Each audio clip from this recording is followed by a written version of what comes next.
السلام علیکم ورحمۃ اللہ وبرکاتہ۔ الحمدللہ رب العالمین والصلاۃ والسلام علی رسول الکریم وعلی آلہ واصحابہ اجمعین، اما بعد۔ تمام تعریف اللہ تبارک و تعالیٰ کے لیے اور لاکھوں اور کروڑوں درود و سلام تمامی نبیوں پر، خاص کر ہمارے پیارے نبی حضرت محمد مصطفیٰ صلی اللہ علیہ وسلم پر۔ اللہم صلی علی محمد وعلی آل محمد بارک وسلم۔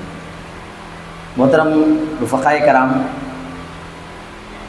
مجھ سے کہا گیا کہ میں آپ کے سامنے جماعت اسلامی کی جو 5 رودادیں ہیں اس کا خلاصہ آپ کے سامنے رکھوں۔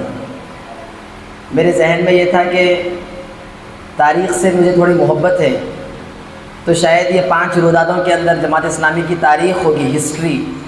یقیناً ان 5 رودادوں کے اندر جماعت اسلامی کی تاریخ اور ہسٹری ہے، لیکن جب ان رودادوں سے میں گزر رہا تھا تو اس بات کا احساس ہوا کہ یہ صرف تاریخ نہیں ہے بلکہ تنظیمی کلچر، تنظیمی روایات، ان تمام چیزوں کو ان رودادوں کے اندر محفوظ کر دیا گیا۔ اگر جماعت اسلامی 80 سال سے اگر صحیح ڈگر پر چل رہی ہے اور اپنے بنائے ہوئے اصول پر اتنی بڑی عرصے سے قائم ہے، تو میں سمجھتا ہوں کہ یہ ہماری بزرگوں کا بہت بڑی قربانی ہے کہ ان ابتدائی ایام کی رودادوں کو انہوں نے محفوظ کر دیا، تاکہ مجھے اور آپ کو جو بعد میں اس تحریک سے جڑنے والے ہیں ان کو معلوم ہو جائے کہ جماعت اسلامی کیوں قائم ہوئی تھی، جماعت اسلامی کے اندر اور دیگر تحریکات اسلامی کے اندر کیا فرق ہے، جماعت اسلامی سے اگر کوئی جڑنا چاہتا ہے، رکن بننا چاہتا ہے تو اس کی ذمہ داریاں کیا ہیں، نظم و ضبط کیا ہے، ڈسپلین کیا ہے۔ یہ تمام چیزوں کو میں سمجھتا ہوں کہ تقریباً سید ابو العالیٰ مودودی رحمۃ اللہ علیہ کے 20 سے 25 تقاریر اس رودادوں کے اندر ہیں، اور دیے گئے وقت کے اندر شاید مکمل نہ ہو۔ میں کوشش کروں گا کہ ان 5 رودادوں سے ہلکی سی آپ کو واقفیت ہو جائے، جماعت اسلامی کی تاریخ سے ہلکا سا آپ واقف ہو جائیں، جو ہمارے اس میقات میں بننے والے ارکان ہیں یا پھر امیدوار ارکان ہیں، اور بعد میں جا کر آپ اس کا مطالعہ کریں۔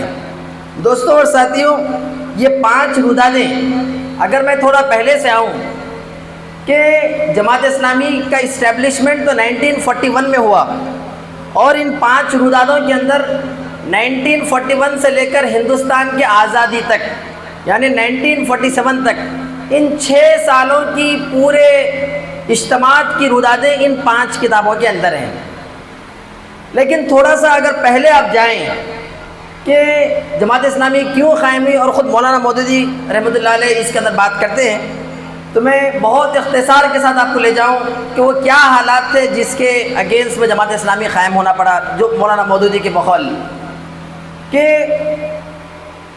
اللہ کے رسول صلی اللہ علیہ وسلم کے گزرنے کے بعد سے حضرت ابوبکر صدیق رضی اللہ تعالیٰ عنہ خلیفہ بنے، جب سے لے کر فرسٹ ورلڈ وار تک آپ دیکھتے ہیں کہ مسلمانوں کی خلافت ملوکیت میں تبدیل ہوتی ہے، کہیں نہ کہیں زوال آتا ہے، لیکن گرتی صورت کے اندر بھی مسلمانوں کی اجتماعیت برقرار رہتی ہے، ان کا پولیٹیکل اسٹیبلشمنٹ برقرار ہے۔ کبھی بنو امیہ ذمہ دار ہیں، کبھی بنو عباس ذمہ دار ہیں، کبھی ترکی کے خلیفہ ذمہ دار ہیں، کبھی سلجوق ہیں، کبھی کسی نہ کسی حیثیت میں مسلمانوں کی حکومت ہے، لیکن پوری دنیا کے اندر مسلمانوں کے پاس، مسلمانوں پر پہلا مرحلہ اللہ کے رسول کے گزرنے کے بعد سے 1300 سال تک پہلی مرتبہ یہ ہوا کہ فرسٹ ورلڈ وار کے بعد مسلمانوں کی جمعیت بکھر گئی۔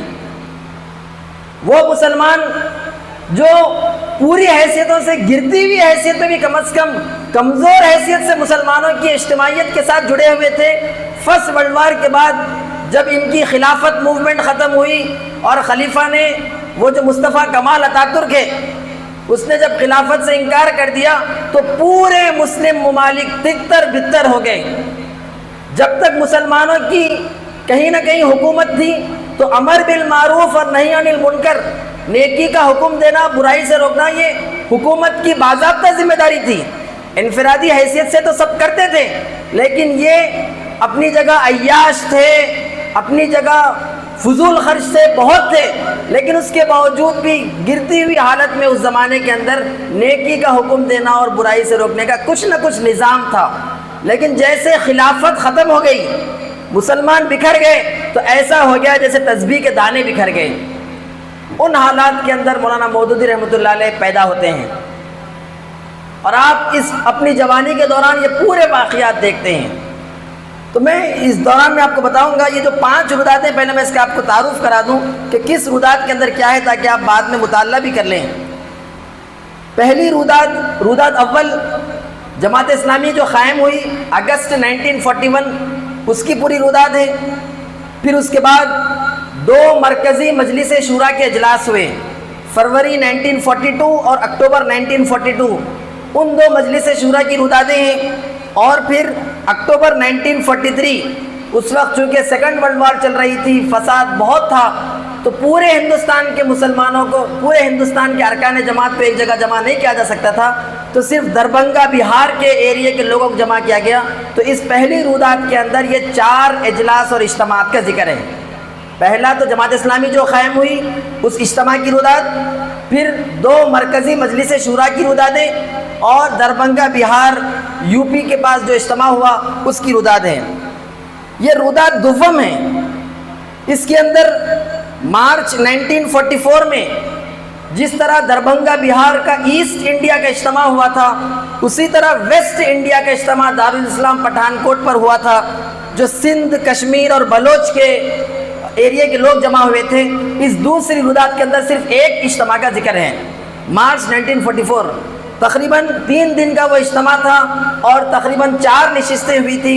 اس کے اندر مولانا مودودی نے جو رپورٹیں سنی اور تبصرہ کیا، ان تمام چیزیں آپ کو اس دوسری رودات میں ملیں گی. یہ تیسری رودات ہے. یہ جماعت اسلامی ہند کا پہلا کل ہند ارکان کا اجتماع اپریل 1945 میں ہوا تھا، اس کی پوری رودات ہے. جماعت اسلامی قائم ہونے سے تقریباً 4 سال کے بعد اس کے پورے ارکان کا اجتماع ہوا، جس میں تقریباً 800 ارکان شریک تھے، اور تقریباً سارے حلقے جات نے وہاں پہ رپورٹیں پیش کی تھی. وہ ساری رپورٹیں اس کے اندر ہیں، اور مولانا مودودی نے کیا تبصرہ کیا اس تیسری رودات کے اندر آپ کو مل جائے گا. یہ چوتھی رودات ہے. یہ جماعت اسلامی کا دوسرا کل ہند اجتماع اپریل 1946 میں ہوا تھا، اس کی رودات ہے. اور مجلس شورا کی ایک رودات 1946 میں ہوئی تھی، وہ ہے. اور یہ 5ویں رودات ہے جو 1947 میں، یعنی ہندوستان آزاد ہونے سے پہلے 4 مہینے پہلے پورے ہندوستان کے اندر چونکہ آزادی کی لڑائی اور فسادات چل رہے تھے تو سب کو جمع نہیں کیا جا سکا تھا، تو مولانا مودودی نے اور مرکز کے ذمہ داروں نے الگ الگ ایریاز کے لوگوں کے لیے کیا. خطبہ مدراس جو ہیں وہ اسی رودات کے اندر ہے، پنجم کے اندر، کہ مدراس کو مولانا آئے تھے اور یہاں کے ایریے کے ارکان کو جمع کیا تھا، اور ان کو اسی وقت بتا دیا تھا کہ اب آنے والے دنوں کے اندر ہندو ہندوستان اور مسلم ہندوستان ہونے کی امید ہے. تو جب وہاں آپ پاکستان کے اس ویسٹ انڈیا کے لوگوں کو جمع کیا تو وہاں پہ کیا کام کرنا چاہیے، ان کا طریقہ کار وہاں بتایا، اور مدراس کے اندر آ کر آپ نے بتایا کہ یہاں پہ کیا کام کرنا چاہیے. تو یہ 5 روداتیں ہیں. پہلی رودات جماعت اسلامی قائم ہوئی اور 2 مرکزی مجلس شورا کی روداتیں اور ایسٹ انڈیا کا اجتماع.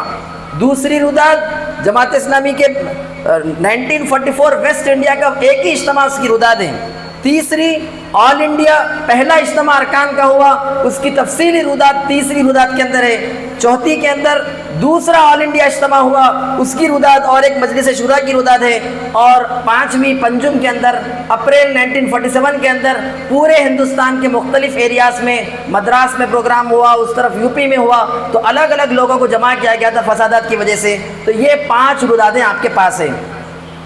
اب ان 5 روداتوں کے اندر بنیادی طور پر شروع کی 2 روداتیں بہت اہمیت کی حامل ہیں، اس لیے کہ تیسری، چوتھی اور 5ویں رودات کے اندر تفصیلی رپورٹس ہیں. بہار میں کس طرح کام ہو رہا ہے، یو پی میں کس طرح کام ہو رہا، ہمارے رفقا کھڑے ہو رہے ہیں، مولانا سے سامنے پیش کر رہے ہیں اور مولانا اس پر تبصرہ کر رہے ہیں. تو اس طرح پھر اس کے بعد تقریباً اجتماع کے اندر شاید اس وقت تعداد کم تھی، تو یہ مرحلہ بھی تھا کہ مولانا ان سے پوچھتے کہ جماعت کے کام کو کس طرح آگے بڑھایا جائے، تو لوگ کھڑے کھڑے کر تجاویز دیتے. تو ایسے تقریباً 35-40 تجاویز. اس میں سے ایک تجویز جو کہ یوزولی ہم بھی بات کرتے ہیں کہ جماعت اسلامی کا بیت المال کمزور ہے تو جماعت اسلامی کو بزنس کرنا چاہیے، اس قسم کی ایک تجویز آئی. مولانا نے سختی سے کہا کہ جماعت اسلامی صرف اپنے نظم العین کا کام کرے گی، اگر کوئی بزنس کرنا، کاروبار کرنا چاہتے ہیں تو آپسی ارکان مل کر لیں، لیکن ہم خطان بیت المال کے پیسے کے لیے کام نہیں کریں گے۔ اس طرح کی الگ الگ تجاویز آپ کو تیسری، چوتھی اور پانچویں کے اندر ملے گی۔ پنجم جو رودات ہے اس کو میں نہیں چھیوں گا، اس لیے کہ پاکستان کے متعلق وہاں کے ایریا میں کیا کام کرنا ہے اس کے بارے میں دوسرا خطبہ مدراس میں تو رشاد الدین صاحب کی اچھی خاصی تقریر ہو چکی ہے، تو پھر اس کے اندر تقریباً 70 سے 80 پیجز خطبہ مدراس کے اس پنجم کے اندر ہے، اور میں سمجھتا ہوں کہ وہ اس وقت ہماری اس ارکان اس ایریا یہاں پہ جو بیٹھے ہوئے ہیں ان کے لیے بہت زیادہ وہ فائدہ مند نہیں ہوگا۔ میں رودات اول سے اپنی گفتگو کا آغاز کرتا ہوں۔ تھوڑا سا کرنٹ جا کے میں امید کرتا ہوں کہ آپ کنیکٹڈ رہیں گے، اور میرا مسئلہ بھی ہے کہ کوئی سویا اگر کوئی تھوڑا سا ڈسٹرب دکھا تو میں اتنی ایکٹیولی بات نہیں کر سکتا ہوں، تو میں کوشش کروں گا کہ آپ لوگوں کی آنکھوں میں آنکھیں ڈال کر بات کرنے کی کوشش کروں، اور جہاں کہیں کوئی نیند محسوس ہو تو میں کھڑا کر کچھ سوال بھی کر دوں تاکہ ان کی نیند بھی چلی جائے اور میرا کنسنٹریشن باقی رہے۔ میں اس طرح کھڑے کر لوگ سن رہے ہیں نہیں سن رہے اس طرح تقریر کرنے کا عادی نہیں ہوں، تو میں کوشش کروں گا کہ انشاءاللہ کہ اس روداتوں کے اندر جتنا آپ کے سامنے ہمارے سامنے توش آ سکتا ہے ہم آپ کے سامنے رکھیں۔ چلیے پہلی رودات سے اپنی گفتگو کا آغاز کرتے ہیں۔ پہلی رودات سے اصل پہلے آپ کو مولانا مودودی نے 1933 سے ترجمان القرآن نامی پرچہ شروع کر لیا تھا، اور تقریباً 8 سال سے آپ وہ پرچہ لکھ رہے تھے اور لوگوں میں اس کی تقسیم کر رہے تھے۔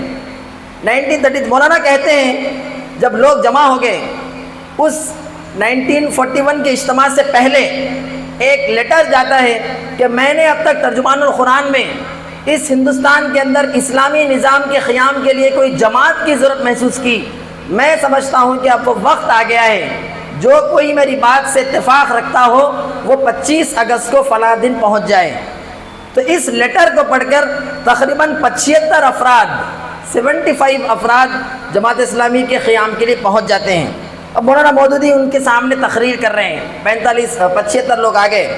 مولانا کہتے ہیں کہ میں بھی عام مسلمانوں کی طرح روایتی مسلمان تھا، لیکن جب میں نے اسلام کو بغور پڑھنا شروع کیا تو پھر مجھے اندازہ ہوا کہ اسلام کے کیا تقاضے ہیں، توحید کے کیا تقاضے ہیں۔ میں نے اس کو پورا اٹھا کر پڑھ لیا اور پھر اثر نو اپنے آپ کو مسلمان بنایا۔ میں پیدا تو مسلمان گھرانے میں ہوا تھا، روایتی اور نسلی مسلمان تھا، لیکن جب اسلام کے تقاضے مجھے معلوم ہے میں نے پڑھ لیے تو مجھے اندازہ ہوا کہ اسلام کا کیا مطلب ہے، مسلمان ہونے کا کیا مطلب ہے۔ میں نے پھر اپنے آپ کو پھر ایک مرتبہ اسلام کی تجدید کی۔ پھر مولانا کہتے ہیں کہ اس بات کو میں پھیلانے کے لیے شروع کے دنوں میں نے ترجمان القرآن میں صرف دین کے تصور کو واضح کیا، اس لیے کہ اس وقت عبادت کا بہت محدود تصور تھا۔ شروع کے دنوں میں میرے جو بھی رائٹنگز تھے میں نے دین کے فہم کو تصور کو عام کرنے کی کوشش کی۔ پھر اس کے بعد جب مجھے محسوس ہوا کہ لوگوں کا ذہن تیار ہو رہا ہے تو پھر میں نے دین کے تحریکی تصور کو لوگوں کو دیا کہ یہ دین صرف انفرادی حیثیت میں ایک جگہ بیٹھ کر کام کرنا نہیں ہے، بلکہ یہ اجتماعیت چاہتا ہے، یہ موومنٹ چاہتا ہے، یہ حرکت چاہتا ہے، یہ ایک ڈائنامک دین ہے۔ تو پھر میں نے تحریکی حیثیت میں دین کو اس ترجمان القرآن میں نے پیش کیا۔ پھر اس کے بعد مجھے احساس ہوا جب خط اور لیٹرز آ رہے تھے تو لوگوں کے ذہن بنتے جا رہے ہیں، پھر میں نے اس کام کے لیے ایک اجتماعیت کی ضرورت محسوس کی اور آپ لوگوں کو یہاں پہ بلایا۔ پھر مولانا کہتے ہیں کہ ہماری تحریک میں، تحریک اسلامی میں اور مسلمانوں کے اندر دوسرے کام کرنے والے موومنٹس کے اندر 4 بیسک ڈفرینسز ہیں۔ ابھی لوگ جماعت اسلامی میں داخل نہیں ہوئے، مولانا نے کلیئرٹی سے کہا کہ مسلمانوں کی کسی انجمن، مسلمانوں کی کلب اور آرگنائزیشن میں اور جماعت اسلامی کے درمیان 4 ڈسٹنگوشنگ ڈفرینسز ہے۔ مولانا نے کہا کہ مسلمانوں کی کوئی تحریک اٹھتی ہے تو وہ دین کے کسی ایک حصے کو لے کر اٹھتی ہے، کوئی معیشت پہ کام کرتا ہے، کوئی سیاست پہ کام کرتا ہے، کوئی ریزرویشن پہ کام کرتا ہے، جبکہ ہماری تحریک اسلامی پورا کا پورا اسلام لے کر اٹھی ہے اور عین اسلام ہی ہمارا مقصد ہے، پیغام ہے۔ یہ ہمارا پہلا ڈفرینس ہے۔ اب آپ سوچ لیجئے MIM میں اور جماعت اسلامی میں کیا فرق ہے، اب آپ سوچ لیجئے تبلیغی جماعت اور جماعت اسلامی میں کیا فرق ہے۔ وہ لوگ اچھا کام کر رہے ہیں، غلط کام کر رہے ہیں، میں اس پہ بات کرنا نہیں چاہتا۔ میں یہ بتانا چاہتا ہوں جو مولانا مودودی نے 1941 میں کہا تھا کہ ہم پورا کا پورا اسلام لے کر اٹھے ہیں، مکمل اسلام ہمارے سامنے ہے اور مکمل اسلام کی اقامت کے لیے ہم اٹھے، دین کے کسی ایک عضو لے کر نہیں اٹھے۔ پھر دوسرا فرق آپ نے بتایا کہ ہمارا طریقہ اور نظام کسی سیاسی پارٹی یا انجمن کی طرح نہیں ہوگا، بلکہ اس کا نظم جماعت ٹھیک اسی طرح ہوگا جس طرح رسول اللہ نے پہلی صحابہ کی جماعت بنائی تھی۔ ہم نظم جماعت کے لیے یہ خلیفہ پیری مریدی کی کوئی سسٹم سے ہٹ کر ٹھیک ہم وہاں سے لیتے ہیں جہاں سے اللہ کے رسول نے اصحاب رسول کو جو طریقہ اختیار کیا تھا، اس نظم جماعت کے جو بھی اصول تھے وہ ہمارے جماعت کا نظم ہوگا۔ پھر تیسری بات مولانا نے کہا کہ دوسرے مسلمانوں کی تحریکوں میں جوائن ہونے کے لیے مسلم ہونا کافی ہے، مسلم ہونا انف ہے۔ کنڈیشن ان کے پاس یہی ہے کہ کسی کا نام عبداللہ عبد الرحمن ہو تو وہ مسلمان کی کسی تحریک میں جوائن ہو سکتا ہے، لیکن ہماری جماعت اسلامی میں صرف نام کے حساب سے ہم داخلہ نہیں لیں گے، صرف کوئی مسلمان ہے اس بنیاد پر ہم جماعت میں نہیں لیں گے، بلکہ اسلام کے تقاضوں کو سمجھ کر اگر وہ آتا ہے اور اس بات کا عہد کرتا ہے کہ میں اس کے تقاضوں کو سمجھ چکا ہوں، اور پھر جب وہ اندر آتا ہے تو پھر ہم اس کی اوپر نظر رکھیں گے کہ وہ اسلام کے کم سے کم بنیادی تقاضوں کو تو کم از کم پورا کرتا رہے۔ بہتر سے بہتر ہوتا ہے بات کی باتیں، لیکن وہ کم سے کم جماعت میں رہتے ہوئے اسلام کے دائرے میں جو حلال اور حرام کی چیزیں ہیں، فرائض کی چیزیں ہیں، کبائر کی چیزیں، ان چیزوں کا وہ خیال کرتے رہیے۔ تیسری چیز ہے، چوتھی چیز مولانا نے کہا کہ مسلمانوں کی جو تحریکیں اٹھتی ہیں ان کی وقتی مسائل یا کوئی ریجنل ایشوز پر اٹھتی ہے، جبکہ ہمارے سامنے انسان اور اس کے تمام مسائل ہیں اور اس کا حل ہم قرآن اور سنت کے حیثیت سے پیش کرتے ہیں، جس میں غیر مسلم کی بھی مسلم کی بھی پوری سب کی فلاح ہے۔ تو یہ چار فرق مولانا نے شروع میں ہی کہہ دیا جب 75 لوگ جمع ہوئے تھے۔ پہلا کہا کہ ہم دین کے کوئی جز کو لے کر نہیں اٹھے، ہم پورے اسلام کو لے کر اٹھے۔ دوسرا کہا کہ ہمارا نظم جماعت کوئی ایسوسیشن، انجمن، پارٹی، نعرے یہ اس قسم کا نہیں، بلکہ رسول اللہ کے اصحاب کی طرح ہے۔ تیسرا کہا کہ ہمارے پاس شریک ہونے کے لیے صرف مسلمان نام کافی نہیں ہے، بلکہ اس کے تقاضوں کو سمجھ کر اندر آنے والا ہمارے پاس آ سکتا ہے۔ اور چوتھا کہا کہ مسلمانوں کے وقتی مسائل ہمارے سامنے پیش نظر نہیں ہے، بلکہ انسان اور اس کے تمام مسائل، ہم صرف مسلمان ہیں تو مسلمانوں کے مسائل پہ بات نہیں کریں گے، اسلام انسان سے گفتگو کرتا ہے تو جماعت اسلامی بھی انسان کے تمام مسائل پر بات کرے گی۔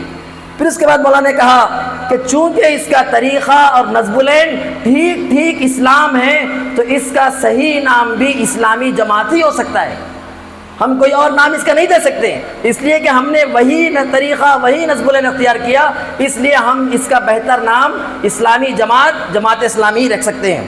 پھر مولانا نے دو خطرے، دو ڈینجرز کی طرف اپنے رفقا کو بتایا کہ جب اس قسم کی تحریک اٹھتی ہے تو دو انٹرنل چیلنجز آتے ہیں، دو اندرونی خطرے آتے ہیں۔ ایک یہ ہے کہ لوگ سمجھتے ہیں کہ اس کی حیثیت بھی وہی ہے جو اللہ کے رسول کی جماعت کی تھی، یعنی اس کے جماعت سے جو باہر ہو گیا وہ کافر ہو گیا۔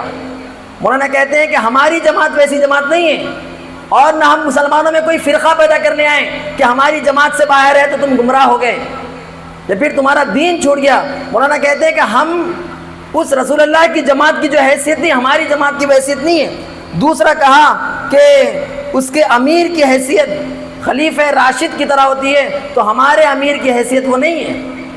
ہاں مولانا نے کہا کہ وہ جو اصل جماعت درہم برہم ہو گئی ہے اس جماعت کو زندہ کرنے کے لیے یہ جماعت بنی ہے، یہ جماعت مطلوب نہیں ہے۔ مسلمانوں کے اندر اس شعور کو تازہ کرنے کے لیے، اس دین کے مزاج کو اٹھانے کے لیے جماعت بنی ہے، اور ایسی بہت سی جماعتیں بن سکتی ہیں۔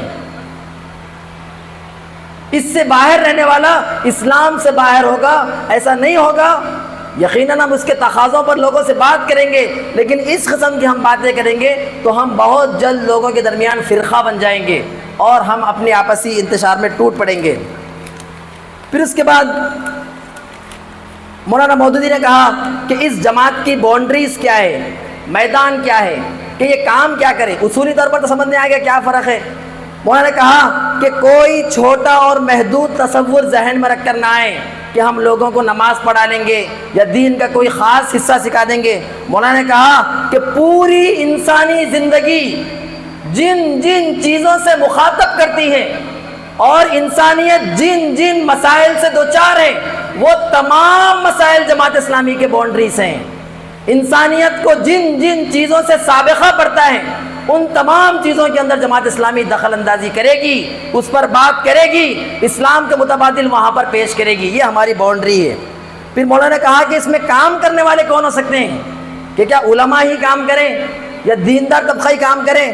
مولانا نے کہا کہ اس جماعت کے اندر ہر انسان کے لیے کام موجود ہے، وہ دیہاتی ہو، کسان ہو، کاروباری ہو، عالم ہو، جاہل ہو، ہر حیثیت سے جو اپنے آپ کو اللہ کا بندہ سمجھتا ہے، اس کے تقاضوں کو پورا رکھنے کے لیے تیار ہے، تو اس کے پاس جیسی بھی صلاحیت ہے وہ جماعت اسلامی کے اندر آ کر اسلام کے لیے دے سکتا ہے۔ ہم اسلام کے کسی جز کو لے کر نہیں اٹھے، بلکہ پورا کا پورا اسلام لے کر اٹھے ہیں۔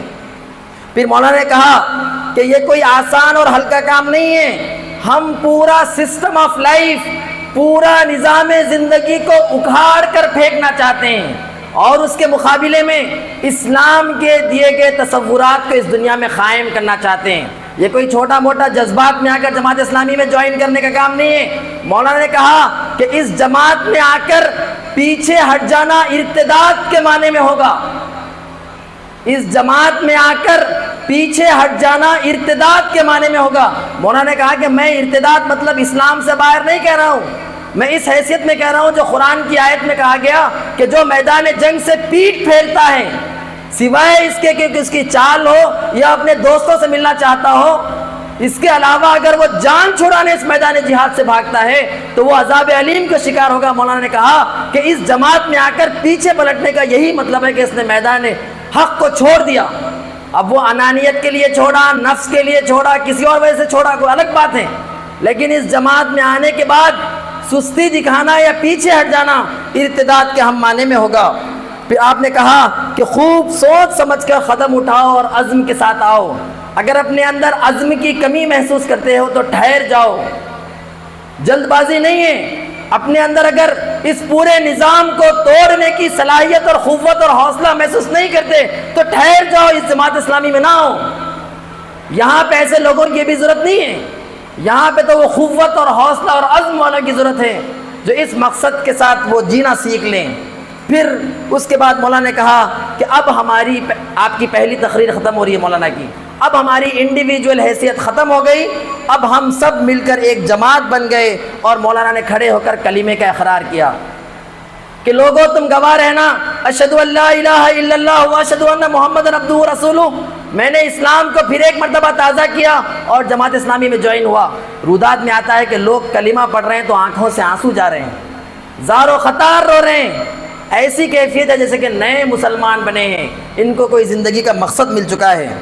پھر اس کے بعد یہ نشست برخاست ہو جاتی ہے، پھر اگلے دن پھر نشست بیٹھتی ہے۔ اس بار مولانا جماعت کے اوصاف بیان کر رہے ہیں۔ پہلی نشست میں آپ نے بنیادی فرق کیا ہے آپ نے وہ بتایا، اب کی نشست میں آپ کہہ رہے ہیں کہ کچھ جماعتی زندگی، کلیکٹیو لائف کے کچھ اصول ہیں۔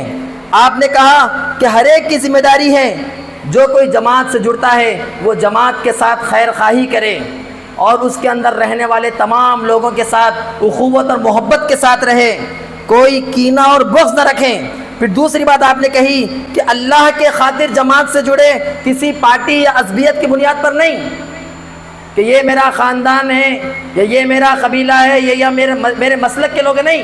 اگر آپ کا ساتھی بھی غلط کرتا ہو تو بغیر کسی عصبیت کے آپ کو کہنے کی آپ کے پاس وہ قوت ہونی چاہیے۔ پھر مولانا نے کہا کہ جماعت کی خیر خواہی یہ ہے کہ اسے راہ راست سے ہٹنے سے روکا جائے، جماعت جس لیے قائم ہو رہی ہے وہ اپنے ٹریک سے اتر جائے، اس پر سب کی نظر ہونا چاہیے۔ پھر آپ نے تیسری بات کہی کہ جماعت کے اندر جماعت نہ بنائی جائے کہ لوگ اپنے اندر جس طرح دوسرے سیاسی پارٹیوں کے اندر لیڈروں کا گروپ ہوتا ہے، ان کا گروپ الگ ان کا گروپ الگ، مولانا نے کہا کہ جماعت کے اندر جماعت نہ بنایا جائے، نجوا، اپنی امیدواری ڈالنا، غیبت کرنا، لوگوں کی برے القاب سے پکارنا، یہ اسلامی جماعت کے قواعد نہیں ہو سکتے۔ پھر آپ نے کہا کہ باہمی مشاورت جماعتی زندگی کی جان ہے، لوگوں کے مشورے کے ساتھ نظام کو چلایا جائے، یہ اس کی جان ہے۔ پھر آپ نے کہا کہ پھر جو صاحب مشورہ دیں اور اس کے خلاف فیصلہ ہو تو اپنی رائے پر مضر نہ ہو، اپنی رائے پر اڑ نہ جائیں۔ مولانا نے کہا کہ کچھ لوگ اس بات کو اپنا علم کا وسیلہ دیتے ہیں، جبکہ صحابہ کرام کی زندگی میں ہم نے دیکھا کہ ان کی اپنی رائے تھی لیکن اجتماعی فیصلہ ہوا تو انہوں نے اس کو قبول کر لیا۔ پھر آپ نے کہا کہ اپنی رائے پر وہ مضر نہ ہو، جب مشورہ مانگا جائے تو ہمدردی کے ساتھ، اخلاص کے ساتھ مشورہ دے دیں۔ پھر آپ نے چھٹویں بات کہی کہ امیر کے بغیر جماعت نہیں ہو سکتی، اب چونکہ جماعت بن گئی تو اب اس کے امیر کے سلیکشن کا وقت آ گیا ہے۔ پھر کچھ کوالٹیز آپ نے امیر کے کہے کہ وہ آدمی جس کے اندر خواہش ہے امیر بننے کی، وہ تو سب سے پہلے اس سے باہر ہے، اس لیے کہ اس جماعت کی ذمہ داری کے تقاضوں کو دیکھ کر کسی کی کوئی ہمت ہی نہیں ہو سکتی کہ آگے بڑھ کر وہ کام سنبھالے، وہ تو دور بھاگے گا۔ پھر آپ نے کہا کہ پھر اس کے پاس وہ نیک نیت ہو، تقوی، تدبر اور معاملہ فہمی ہو۔ پھر آپ نے کہا کہ دیانت داری اور خوف خدا ہو۔ ڈیموکریٹک قسم کے، جمہوری قسم کے جتنے امیر ہوتے ہیں ان کے پاس اگر کوئی چیز نہیں دیکھی جاتی تو دیانت اور خوف خدا ہے، اور جماعت اسلامی کے امیر کے پاس اگر کوئی چیز دیکھی جانی چاہیے تو وہ ٹرسٹ وردی، دیانت داری اور تقوی ہو۔ پھر اس کے بعد گفتگو ہوئی، مولانا مودودی کو اتفاق رائے سے امیر جماعت بنا لیا گیا۔ بہت سی چیزیں میں وقت کی پابندی کی وجہ سے تھوڑا آگے بڑھا رہا ہوں۔ مولانا نے کہا، اور پھر سب نے پھر ایک مرتبہ اعلان کیا، اسی وقت جس طرح کلمہ پڑھتے وقت ان کی آنکھوں سے آنسو جا رہے تھے، پھر ایک مرتبہ سب نے اعلان کیا۔ یہ کوئی روایتی بیعت نہیں تھی کہ مولانا نے آگے ہاتھ کیا، بلکہ سب نے کہا کہ ہم اپنی امیر کے حکم کی اطاعت کریں گے اور اس جماعت کو اس کے مقصد پر باقی رہیں گے۔ لوگ بولتے جاتے تھے اور ان کی آنکھوں سے آنسو نکلتے جاتے تھے۔ اس طرح دوسری نشست کا بھی اختتام ہوا۔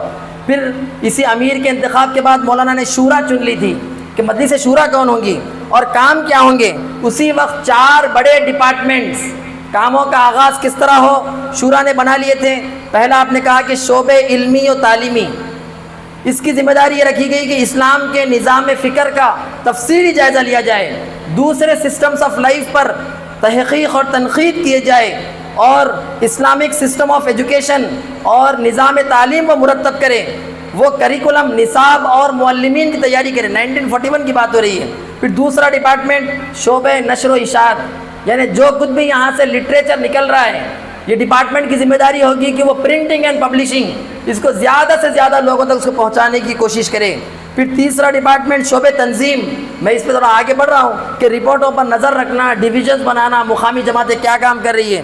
چوتھا شعبہ مالیات، اس وقت جماعت کو 3 ذریعے سے آمدنی تھی۔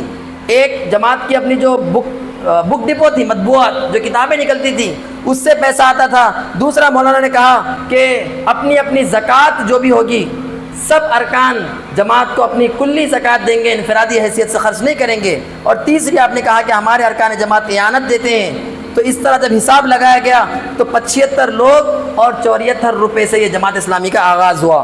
اور 5واں شعبہ دعوت اور تبلیغ، آپ اندازہ لگائیے، اس شعبے پر بات کر کے میں آگے بڑھوں گا کہ یہ جو جب شعبہ دعوت اور تبلیغ بنائی جا رہی ہے تو مولانا نے اسی وقت لوگوں سے کہہ دیا کہ جنرل دعوت دینے کی کوئی کوشش نہ کریں، بلکہ اپنی حیثیت سے، اپنی صلاحیت کے حساب سے لوگوں کو دعوت دیں۔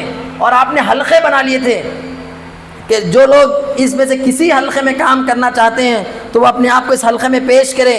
مولانا نے کہا کالج اور جدید تعلیم یافتہ لوگوں کا حلقہ، علماء اور مدارس کا حلقہ، صوفیہ اور مشائخ کا حلقہ، سیاسی جماعتوں کا حلقہ، شہری عوام کا حلقہ، دیہاتی عوام کا حلقہ، عورتوں کا حلقہ اور غیر مسلموں کا حلقہ۔ اس طرح شعبہ دعوت کے تحت 8 شعبے، 8 میدان بنا دیے گئے، اور مولانا نے کہا کہ جس کی صلاحیت جس میدان میں ہو وہ وہیں جا کر دعوت دے، اسپیسیفک دعوت دے، جنرل جانے کی ضرورت نہیں ہے۔ اس سے یہ ہوگا کہ ان کے مزاج کو آپ نہیں سمجھ کر اس کو بہت زیادہ تحریک سے دور کر دیں گے۔ اس طرح پہلا اجتماع مکمل ہوتا ہے، اور مولانا اس وقت کچھ ہدایات دے کر، تقریباً 13 ہدایات ہیں، میں بہت جلدی آپ کے سامنے پڑھ لوں گا۔ امید کرتا ہوں کہ آپ لوگ بعد میں اس کو اٹھا کر پڑھ لیں گے کہ مولانا 13 ہدایت ارکان کو اس وقت دی، 75 ارکان کو۔ آپ نے کہا کہ جب آپ یہاں سے واپس جاؤ اپنے میں سے صالح آدمی کو امیر بنا لو۔ دوسرا کہا کہ جب تم امیر بنا لو تو امیر جماعت کو بھیجو، اور امیر جماعت جب اس کی تصدیق کرے یا مصالح جماعت کے تحت اگر امیر کو تبدیل کرے تو ناراض نہ ہو، بلکہ امیر جماعت کے فیصلے کا تم احترام کرو۔ پھر تیسری بات کہی کہ جو نئے افراد جماعت میں آ رہے ہیں ان کو ان کی تجدید ایمان کراؤ، ایمان کے تقاضے ان کو بتاؤ۔ چوتھی بات کہی کہ نئے افراد کی ذہن سازی کے لیے لٹریچر ان کو پڑھاؤ۔ پانچویں بات کہی کہ کاموں کی تقسیم اور جائزہ، ذمہ داروں سے کہی کہ اپنے اپنی صلاحیتوں کو دیکھو اور کاموں میں آپس میں تقسیم کر لو۔ چھٹی بات آپ نے کہی کہ ہفتہ وار اجتماع۔ اس 5 رودادوں کے اندر میں نے دیکھا کہ کئی مقامات پر مولانا مودودی نے ہفتہ وار اجتماع کی بات کی ہے، اور بہت سختی سے کی ہے، یہاں تک کہی کہ اگر کوئی رفیق ہفتہ واری اجتماع میں نہیں آتا ہے تو یہ سمجھ لینا چاہیے کہ جماعت کے ساتھ اس کو کوئی دلچسپی نہیں ہے۔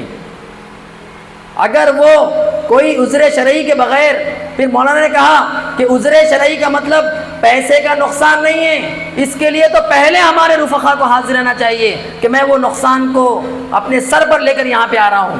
اور یہ ہفتہ واری اجتماع مطلب ہمارے آج کے ویکلی اجتماع نہیں ہے، بلکہ وہ تنظیمی نشست ہے اس زمانے کی کہ ارکان ایک ساتھ بیٹھتے تھے۔ تو آپ اندازہ لگائیے کہ ہمارے رفقا کتنی آسانی کے ساتھ تنظیمی نشست سے چھٹی لیتی ہیں۔ پھر مولانا کہا کہ قرآن و سیرت کا خصوصی مطالعہ کریں، اللہ سے مضبوط تعلق قائم کریں، سیرت و کردار کو بلند کریں اور امت کو جوڑنے والا راستہ بنائیں، امت کے اندر اختلاف پیدا نہ کریں۔ پھر اسلامی تحریک کا مزاج اختیار کریں اور اپنے مقصد کی طرف یکسو ہو جائیں اور تبلیغ میں حکمت کا لحاظ رکھیں۔ تو گویا یہ 13 نصیحتیں آپ بعد میں روداد اول میں نکال کر پڑھ سکتے ہیں، بہت اچھی نصیحتیں، اور ایک ایک کے اندر بہت تفصیل سے مولانا نے یہاں پر بات کی ہے۔ اب یہ پہلا اجتماع ہو گیا، لوگ جماعت اسلامی قائم ہو گئی اور یہاں سے چلے گئے۔ اب اس کے بعد دوسری جو روداد اس کے اندر ہے وہ مجلس شورا کی روداد ہے، جو تقریباً میں نے بتایا تھا کہ 6 مہینے کے بعد پھر وہاں پہ بیٹھتے ہیں۔ 2 مجلس شورا کی رودادیں ہوئی۔ پہلی روداد کے اندر مولانا نے محسوس کیا کہ لوگوں کو بغیر تیاری کے جماعت اسلامی میں لیا جا رہا ہے۔ مولانا نے کہا کہ ہمیں بھرتی نہیں چاہیے، ہمیں ایسے لوگ چاہیے جو بہت سوچ سمجھ کر اس تحریک میں داخل ہوئے ہوں۔ اور مولانا نے ایک بات کہی کہ لوگوں کو جماعت کی طرف دعوت نہ دے، عقیدے اور نصب العین کی دعوت دے، بہت بڑی بات ہے۔ مولانا نے کہا کہ تم لوگوں کو جماعت کے رکن یا کارکن بننے کی طرف دعوت نہ دو، عام لوگوں کو تمہارا عقیدہ، اس کے تقاضے اور نصب العین سمجھاؤ، اور جب اس کو بات سمجھ میں آ جائے جب اس سے کہو کہ اس جماعت کو تم جوائن کر لو۔ مولانا نے کہا کہ اس کے ذریعے سے امید ہے کہ کچھ سوچ سمجھ کر لوگ ہمارے حلقوں میں آئیں گے۔ پھر آپ نے کہا کہ ہمارے رفقا کے ذہن میں بار بار یہ بات بٹھائی جائے کہ جماعت میں شریک ہوتے وقت جو عہد انہیں اللہ سے کیا ہے وہ عہد کو وہ بار بار یاد کریں۔ یہ کوئی معمولی عہد نہیں ہے، بلکہ اس عہد کے سلسلے میں، اس وعدے کے سلسلے میں وہ اللہ کے پاس جواب دہ ہوں گے۔ پھر مولانا نے کہا کہ ارکان جماعت جو ابھی نئے نئے آئے ہیں ان کو قرآن سمجھ کر پڑھنے اور ہر نماز اور تلاوت کے وقت اپنے نفس کا حساب لینے کی عادت ڈالنی چاہیے، تاکہ جب وہ نماز کے دوران اپنا جائزہ لیں گے، قرآن پڑھتے ہوئے جائزہ لیں گے، تو ان کو معلوم ہوگا کہ وہ تحریک اسلامی کے کتنے بہترین کارکن ہیں۔ پھر اس کے بعد عمرہ مقامی سے مولانا نے کہا کہ ہر مقامی امیر اپنی جماعت کے ارکان پر گہری نظر رکھیں، اور جب کبھی کوئی فالٹ یا خامی محسوس ہو تو حکمت کے ساتھ ان رفقا کی وہ اصلاح کریں۔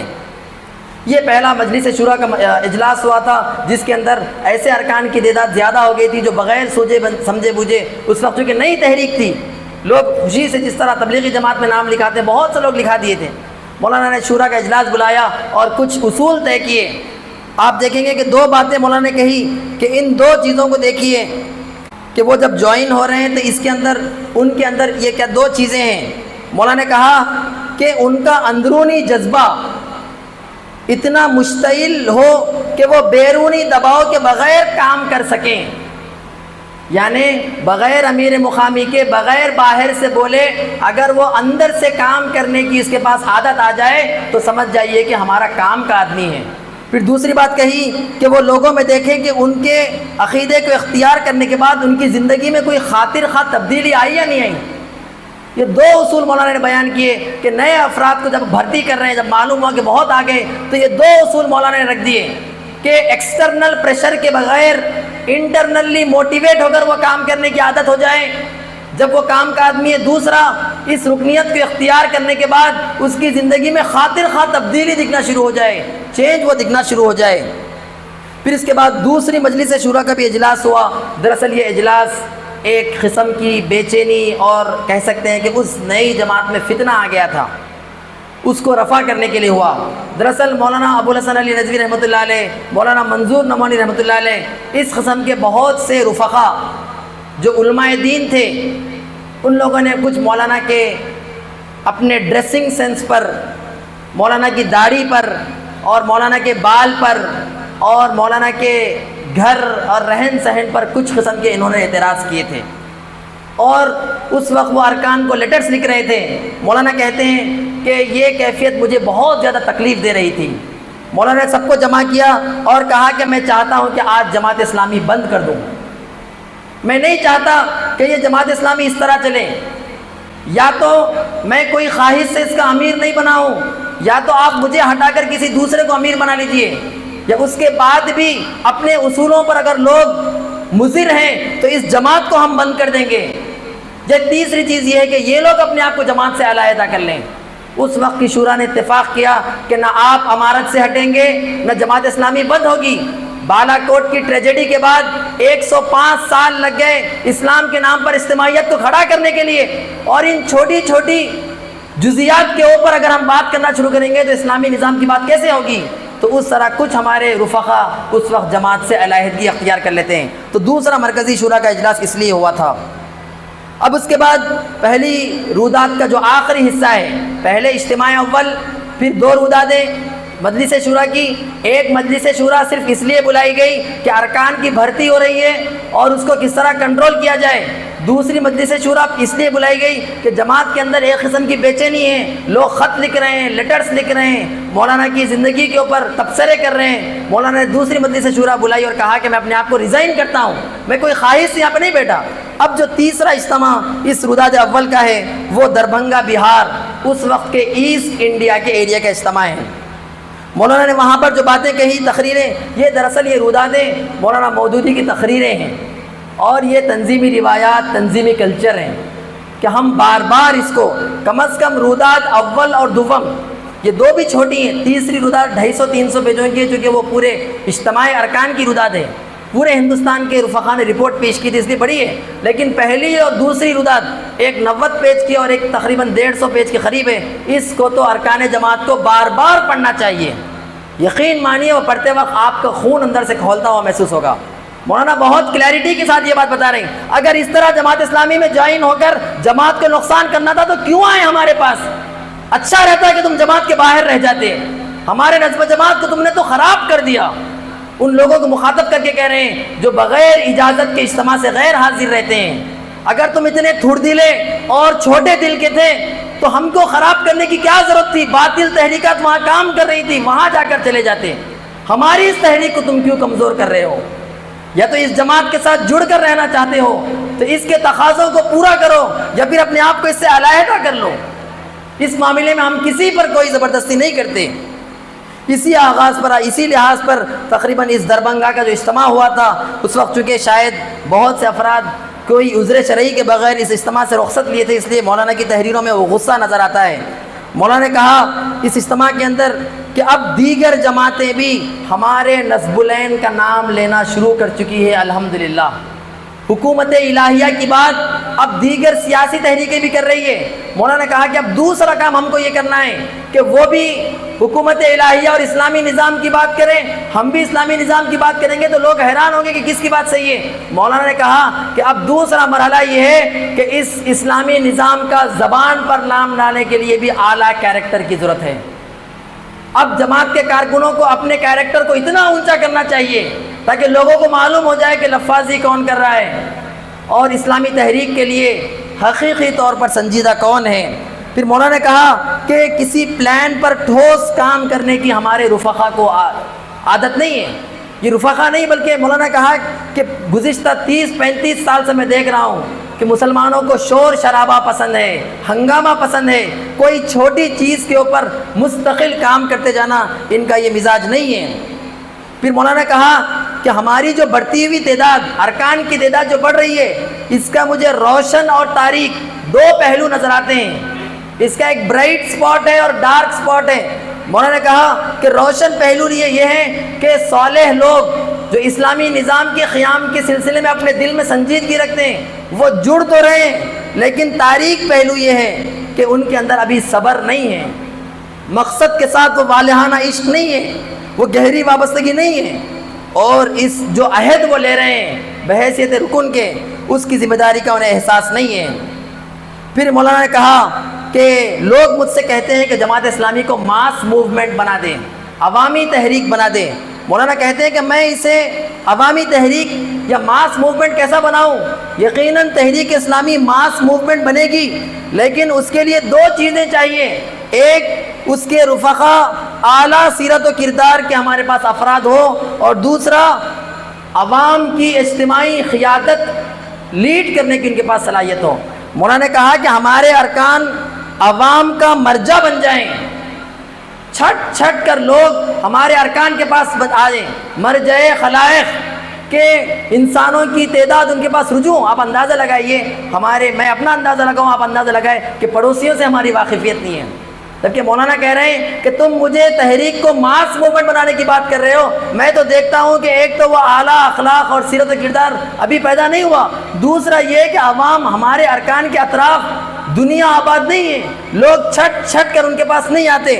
پھر مولانا نے کہا کہ پھر جب لوگ ان کے پاس آئیں تو ان کی صلاحیتوں کو محسوس کر کے اسلامی انقلاب کو صرف کرنے کی وہ صلاحیت ابھی ہمارے رفقا کے اندر نہیں ہے۔ جب تک یہ دو چیزیں نہیں آئے گی ہم ماس موومنٹ کی طرف آگے بڑھیں گے، لوگ تو آ جائیں گے اور ہم لیڈ نہیں کر پائیں گے، اور کوئی دوسری تحریک اس کو ہیجیک کر لے گی۔ مولانا نے کہا کہ جب تک پریپریشن یہ نہیں ہو، اعلیٰ کردار اور سیرت نہ ہو، اور دوسرا اجتماعی طور پر لیڈ کرنے کی صلاحیت نہ ہو، ہم یہ کام نہیں کر سکتے ہیں۔ پھر مولانا نے کہا کہ مجھے افسوس ہوتا ہے کہ لوگ پوچھتے ہیں کہ کیا کام کرے جماعت میں، ہمیں کوئی کام بتایا نہیں گیا۔ مولانا نے کہا کہ یہ سوال جو کرتے ہیں دراصل اس نے تحریک کے کام کو نہیں سمجھا۔ مولانا نے ایک مثال دی، میں جماعت کا کام کیا کرے یہ تو دور کی بات ہے، میں اس سے سوال کرتا ہوں کہ یہ جسم جو تمہارے ٹرسٹ میں دیا گیا، بلکہ مولانا نے صرف زبان کی مثال دی کہ صرف زبان جو تم بات کرتے ہو اپنی پوری زندگی کے اندر، یہ جو تم جسم کے ٹرسٹی اور امین ہو، اللہ نے تمہیں امانت دی ہے، کیا واقعی یہ زبان کو تم نے اللہ کی اطاعت میں اتنا لگایا؟ یہ کیسے سوال تم کر رہے ہو؟ جماعت اسلامی میں جوائن ہوتے وقت تو یہی تو ہم نے عہد کیا کہ ہم بندوں کی غلامی سے اٹھا کر اپنے آپ کو اللہ کی غلامی میں دیں گے، نفس کی غلامی سے اٹھا کر اللہ کی غلامی میں دیں گے۔ آخر کیا تم نے اپنی پوری سیرت کردار کو بنا لیا؟ میں دوسری بات نہیں کہتا تھی، زبان کی بات کرتا ہوں کہ صرف زبان کا تم سے حساب لیا جائے تو خدا کے پاس تم پکڑے جاؤ گے، پورے جسم کی تو بات کی بات ہے۔ کیا تم نے اپنے اطراف رہنے والے لوگوں کو ساری کی ساری دعوت دے دی؟ پھر اس کے بعد مولانا نے ایک اور بات کہی کہ لوگ کہتے ہیں کہ مرکز اور حلقے سے ہمیں ہدایت نہیں مل رہی ہے، اوپر سے ہدایت نہیں آ رہی ہے کہ کیسا کام کرے۔ مولانا کہتے ہیں کہ میں اس کا قائل نہیں ہوں۔ سیلف انیشیٹو، مولانا کہتے ہیں کہ ہمارے افراد خود ہی سے کام کرنے کا سلیقہ ان کو آئے، ہم صرف اصول اور نصب العین بتائیں گے، اس اصول کو زمین پہ اتارنے کا سلیقہ آپ کو سیکھنا چاہیے، سیلف انیشیٹو آپ کو لینا چاہیے، ہم تو صرف اصول اور واضح مقاصد دے دیں گے۔ اور مولانا نے کہا کہ اور ہم کوئی لگے بندے طریقے بھی بتانے والے نہیں ہیں کہ اس طریقے سے کام کرو، تمہیں پوری آزادی ہے کہ اپنی کریٹیوٹی کے ساتھ کام کرو، ہم تو صرف تم کو اصول دینے والے ہیں۔ پھر اس کے بعد مولانا نے کہا کہ مجھے ان دنوں کچھ باتیں، شاید اس وقت تبلیغی جماعت سے متاثر ہو کر کچھ لوگ یہ کام شروع کیے تھے، مولانا نے کہا کہ مجھے کچھ اطلاعات مل رہی ہیں کہ سب مل کر دیہات کا چکر لگانا شروع کر چکے ہیں اور وہاں پہ ذہن سازی کا کام کر رہے ہیں۔ مولانا نے کہا کہ مجھے کوئی مسئلہ نہیں ہے، آپ دیہات جائیے، جنگل جائیے، کہیں جائیے، لیکن سمجھ لیجئے کہ اپنی صلاحیت کے حساب سے آپ کو اس تحریک کو دینا ہے۔ تمہاری صلاحیت لکھنے کی، پڑھنے کی اور غیر معمولی صلاحیت ہے، اور ہمارے سارے رفقا دیہات جانے پر مصر ہیں، تو میں اس قسم کی کوئی تحریک کی خدمت اسے نہیں سمجھتا۔ مولانا کہہ رہے ہیں کہ کل قیامت کے دن تمہارے صلاحیت کے حساب سے تم سے سوال ہوگا، اور تمہاری عبادت یہی ہے کہ تمہاری صلاحیت کو تم خدا کی اطاعت میں دے دو۔ تم بول سکتے ہو، قوت گویائی ہے تو اس کو خدا کی اطاعت میں دو، لکھ سکتے ہو تو لکھے دو۔ سب مل کر گاؤں کو جانا، کام کرنا، یہ اچھا کام ہے، ہو سکتا ہے، لیکن اس پہ قناعت نہ کرو۔ تحریک اسلامی کا ہر رکن اپنی صلاحیت کے حساب سے اس تحریک کو خدمت کرنے کے واسطے جو آیا ہے، مولانا نے بہت کلیئرٹی کے ساتھ بتایا۔ پھر مولانا نے کہا کہ لوگ دعوت کے اصول مجھ سے پوچھتے ہیں کہ کس طرح دعوت دی جائے، میں ان سے کہتا ہوں کہ وہ مجسم شہادت کا نمونہ بن جائیں۔ لوگ سمجھتے ہیں کہ تقریریں اور تحریروں سے دعوت ہوتی ہے، نہیں، میں کہتا ہوں کہ وہ جن اصول کی طرف لوگوں کو بلانا چاہتے ہوں ان کی وہ چلتی پھرتی تصویر بن جائیں، ان کی کیفیت سماعت میں ایسی ہو جو ایک کیلا دیوار میں ٹھوک دیا گیا ہو کہ پوری دیوار کے مقابلے میں ایک کیلا اپوزٹ ڈائریکشن میں ہے اور ہمیشہ اس بات کا اعلان کرتا ہے کہ میں اس کے ساتھ نہیں ہوں، میں اپوزٹ ہوں۔ مولانا نے کہا کہ رکن جماعت کی کیفیت سماعت میں ایسی ہونی چاہیے۔ ایک اور مثال آپ نے دی کہ ان کی مثال ایسی ہونی چاہیے کہ کچھ انگارے ہیں جو برف پر پھینک دیے گئے ہیں اور وہ انگارے پوری کوشش کر رہے ہیں کہ اپنی گرمی کو باقی رکھیں۔ ہمارے رفقا سماج کے اندر اس قسم کی کشمکش میں آ جائیں۔ پھر اس کے بعد مولانا نے ہفتہ وار اجتماعات کی بات کی کہ ہفتہ وار اجتماعات یعنی یہ ہفتہ وار اجتماعات تنظیمی نشستیں کہ اس کو کس طرح بہتر بنایا جا سکتا ہے۔ آپ نے کہا کہ اس میں لٹریچر کا کچھ نہ کچھ مطالعہ ضرور ہونا چاہیے کہ ہماری ہفتہ وار اجتماعات یعنی تنظیمی نشستوں میں کچھ حصہ لٹریچر کے مطالعے کے لیے رکھا جائے تاکہ بار بار ہمارا سبق ہم کو یاد ہوتا رہے۔ پھر پیچھے رہ جانے والوں کو ہم اٹھائیں، یعنی تنظیمی نشست میں جو نہیں آئیں اس کو نہ ہم فون کرتے ہیں نہ اس کی کیفیت معلوم کرتے ہیں۔ مولانا کہہ رہے ہیں کہ یہ نشستیں اسی لیے ہیں کہ جو ہمارا ساتھی پیچھے بچھڑ رہا ہے اس کو ہاتھ پکڑ کر آگے لائیں۔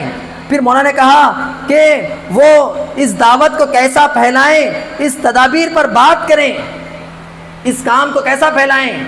پھر آپ کہتے ہیں کہ اس کے اندر رفقا اپنی ہفتہ واری رپورٹ پیش کریں۔ یہ تو بہت اہم بات ہے۔ ہم تنظیمی نشست میں اٹینڈ ہونا کام سمجھتے ہیں، مولانا کہہ رہے ہیں کہ اپنی رپورٹ پیش کرنے کے لیے تنظیمی نشست میں آؤ۔ اس کا مطلب یہ ہے کہ 7 دن آدمی 24 گھنٹے کام کرتے رہے اور اس وقت مولانا نے جمعے کا وقت رکھا تھا کہ جمعے کے دن سب مل کر جمع ہو جائیں اور سارے رفقا گزشتہ ہفتہ اس تحریک کے لیے کیا کیا دیے ہیں اس کے لیے وہ بات بتائیں۔ یعنی تنظیمی نشستیں اجتماعات کام نہیں ہے، یہ کام تو اصل میدان میں ہے، اصل تو 24 گھنٹے کرنے کا ہے۔ پھر اس کے بعد آپ دیکھتے ہیں کہ آپ وہاں پر کچھ مشکلات پر بھی گفتگو کریں۔ تو گویا یہ کچھ آپ دیکھ سکتے ہیں کہ پہلی روداد، چونکہ میں نے کہا آپ کو کہ پہلی 2 رودادیں بڑی تفصیل سے اس کا تنظیمی کلچر ہے، پہلی روداد یہاں پر مکمل ہوتی ہے۔ اجتماع اول 2 مجالس شورا کے اجلاس اور دربھنگا کا اجتماع۔ اب روداد دوم جو اس وقت دارالاسلام پٹھان کوٹ میں ہوئی تھی اس کے اندر مولانا نے کہا کہ سیم وہی بات یہاں پہ بھی آئی کہ تقریباً لوگ ہمارے سے جڑ رہے ہیں، لیکن اس کے بعد جب اس کی ذمہ داریوں کو دیکھتے ہیں تو لوگ ہیبت کھاتے ہیں اور باہر چلے جاتے ہیں۔ مولانا نے کہا کہ ہم لوگوں سے کہتے ہیں کہ جماعت میں آنے سے پہلے اس کے تقاضوں کو بغور سمجھ لیں۔ یہ جماعت کوئی دوسری جماعت نہیں ہے بلکہ وہی جماعت ہے جو انبیاء علیہ السلام نے اس کے مقصد کو اٹھایا تھا۔ اس جماعت سے منہ پھیرنا کسی سیاسی تنظیم، انجمن اور کلب میں منہ پھیرنے کے برابر نہیں ہوگا، بلکہ اس جماعت سے منہ پھیرنا نبوی مشن سے منہ پھیرنے کے برابر ہوگا۔ اب اس کے بعد 2 ہی راستے ہیں، مولانا کہتے ہیں یا تو اس سے بہتر جماعت وہ قائم کر لے اور کام شروع کرے۔ ہم تو نہیں کہتے کہ ہم نبوی پیشے کے ٹھیکیدار ہیں، لیکن اگر تم یہ جماعت چھوڑتے ہو تو کم از کم اس سے زیادہ تم کام کرو۔ لیکن میں دیکھتا ہوں کہ لوگ جماعت کو چھوڑنے کے بعد اپنے موجودہ صورتحال سے بھی بدتر ہوتے جا رہے ہیں۔ وہ لوگ بھی میں نے دیکھے ہیں، مولانا کہتے ہیں کہ ان کی فرائض بھی اب جماعت سے چھوٹنے کے بعد چھوٹنا شروع ہو گئی۔ تو اس جماعت سے منہ پھیرنا کوئی سیاسی تنظیم، انجمن اور کلب سے منہ پھیرنے کے برابر نہیں ہے، یہ نبوی کام ہے۔ اس سے منہ پھیرنا گویا اللہ کے رسول کے دیے ہوئے مقصد سے منہ پھیرنے کے برابر ہے۔ اب اس کے بعد چارہ کار یہی ہے کہ کوئی اور طریقے سے تم کام کرو یا پھر اس سے جوائن ہو کر اس میں تم کام کرو۔ پھر مولانا کہتے ہیں میں دیکھتا ہوں پھر اگین کہ جو رفقا غیر حاضر ہیں، مولانا کہتے ہیں کہ میں دیکھتا ہوں کہ رفقا غیر حاضر رہتے ہیں اور اس کی اجازت بھی نہیں لیتے ہیں۔ یہ اس بات کی علامت ہے کہ ان کے اندر سرد مہری آ رہی ہے۔ سرد مہری کے آپ نے 3 ریزنز بتائے کہ یہ جو سلیکنس، یہ جو سرد مہری آ رہی ہے ہمارے رفقا کے اندر، اس کی کیا وجہ ہے؟ مولانا کہتے ہیں کہ پہلی وجہ میں سمجھتا ہوں کہ ان کے پاس کیریکٹر کی کمی ہے، طاقتور کیریکٹر ان کے پاس نہیں ہے۔ یہ جو چیز کو صحیح سمجھتے ہیں اس کے خلاف اس کی گواہی دیتے ہیں۔ اگر یہ جماعت کو، یہ مقصد کو صحیح سمجھتے تو ان کا ایسا رویہ نہیں ہوتا۔ ان کے پاس طاقتور کیریکٹر کی کمی ہے۔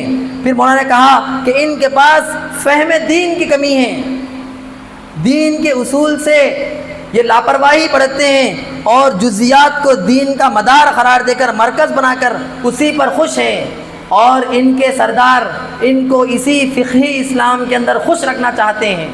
مولانا کہتے ہیں کہ یہ فہم دین کا مسئلہ ہے، ان کو نہیں پتا کہ اسلام کے کور اصولوں سے کنارہ کشی اختیار کر رہے ہیں۔ ان کو یہ سمجھا دیا گیا کہ یہ چھوڑ کر بھی یہ مسلمان باقی رہ سکتے ہیں، اس سے کم پر بھی وہ خیانت کر سکتے ہیں اسلام کے اندر۔ نظام باطل سے پنجہ آزمائی کرنا یہ کوئی ضروری چیز نہیں ہے۔ پھر مولانا نے کہا کہ اس جماعت کی کیفیت کو انہوں نے بھی ٹھیک نہیں سمجھا، جو میں نے ابھی آپ کے سامنے کہا کہ یہ وہ جماعت ہے جس کے لیے انبیاء کو اس دنیا میں بھیجا گیا تھا اور وہی کام کرنے کے لیے ہم اب آگے آئے ہیں۔ پھر مولانا نے کہا کہ اب یہ جماعت کے ذریعے پورے ہندوستان کے مسلمان آزمائش کا شکار ہو چکے ہیں۔ مولانا نے کہا کہ ایسی دعوت جو پورے اسلام کو لے کر اٹھتی ہے، اس کے سامنے اس کے جو مدعوین، اس کے سامنے جو آڈینس ہے، ان کے سامنے دو ہی راستے ہیں، یا تو وہ قبول کر لے یا اس سے زیادہ کام کرے۔ وہ دعوت جو کسی دین کے جز کو لے کر اٹھتی ہے، ان آڈینس کو، ان لوگوں کے پاس بہانہ مل سکتا ہے خدا کے پاس کہ نہیں یہ پورے دین کو لے کر نہیں اٹھے، لیکن اب جب کہ ہم میدان میں آ چکے ہیں، اب یہ پورے ہندوستان کے لوگوں کے لیے آزمائش ہے کہ مکمل نظام حیات اسلام کو جو ہم نافذ اور جاری و ساری کرنا چاہتے ہیں، کیا اس کے لیے تیار ہیں؟ پھر اس کے بعد مولانا مودودی نے دعوت کے مطلوبہ اوصاف بیان کیے۔ یہ جو کام آپ کرنا چاہتے ہیں، اس کے 3 قسم کے اوصاف آپ نے بیان کیے۔ اس کے کچھ انفرادی اوصاف ہیں، انڈیویجول کوالٹیز ہیں، اس کے کچھ جماعتی اوصاف ہیں، اور پھر یہ کام زبان پہ لانا ہے تو کچھ کم سے کم اوصاف ہمارے اندر ہونا چاہیے۔ مولانا نے کہا کہ اس کے انفرادی اوصاف یہ ہیں کہ تم سب سے پہلے اپنے نفس سے لڑائی لڑو، تم سب سے پہلے اپنے نفس کو مسلمان بناؤ۔ مولانا نے مثال دی کہ تمہارا حال اس طرح نہ ہو کہ گھر میں شراب کی بوتل رکھتے ہو اور باہر شراب خانے کو بند کرنے کی بات کرتے ہو۔ تم نے اگر اپنے نفس کو مطیع و فرما بردار نہیں بنایا، تمہیں کوئی حق نہیں پہنچتا کہ لوگوں سے کہو کہ وہ اللہ کے مطیع و فرما بردار بنے۔ مولانا نے کہا کہ سب سے پہلے اس دعوت کا نام زبان پہ لانے کے لیے پہلی کوالٹی جو چاہیے وہ یہ ہے کہ اپنے نفس کے ساتھ تم جہاد کرو۔ پھر مولانا نے کہا کہ تم ہجرت کرو۔ کیسی ہجرت؟ خدا کی نافرمانی سے رضائے الہی کی طرف، کہ اب تم اس دعوت کا نام زبان پہ لینا چاہتے ہو، تم اس جماعت کے رکن بن چکے ہو، تو پہلے اپنے نفس کے ساتھ جہاد کرو اور پھر ہجرت کرو۔ اب تک جو بھی رویہ تمہاری زندگی میں تھا، لیکن اب اس نافرمانی سے رضائے الہی کی طرف تم آگے بڑھو اور اس گھوڑے کے مانند ہو جاؤ جس کے گلے میں کوئی خلادہ یا کوئی کھوٹی ڈال دی گئی اور وہ اسی اطراف میں گھوم سکتا ہے جس کا اس کا دائرہ کار ہے۔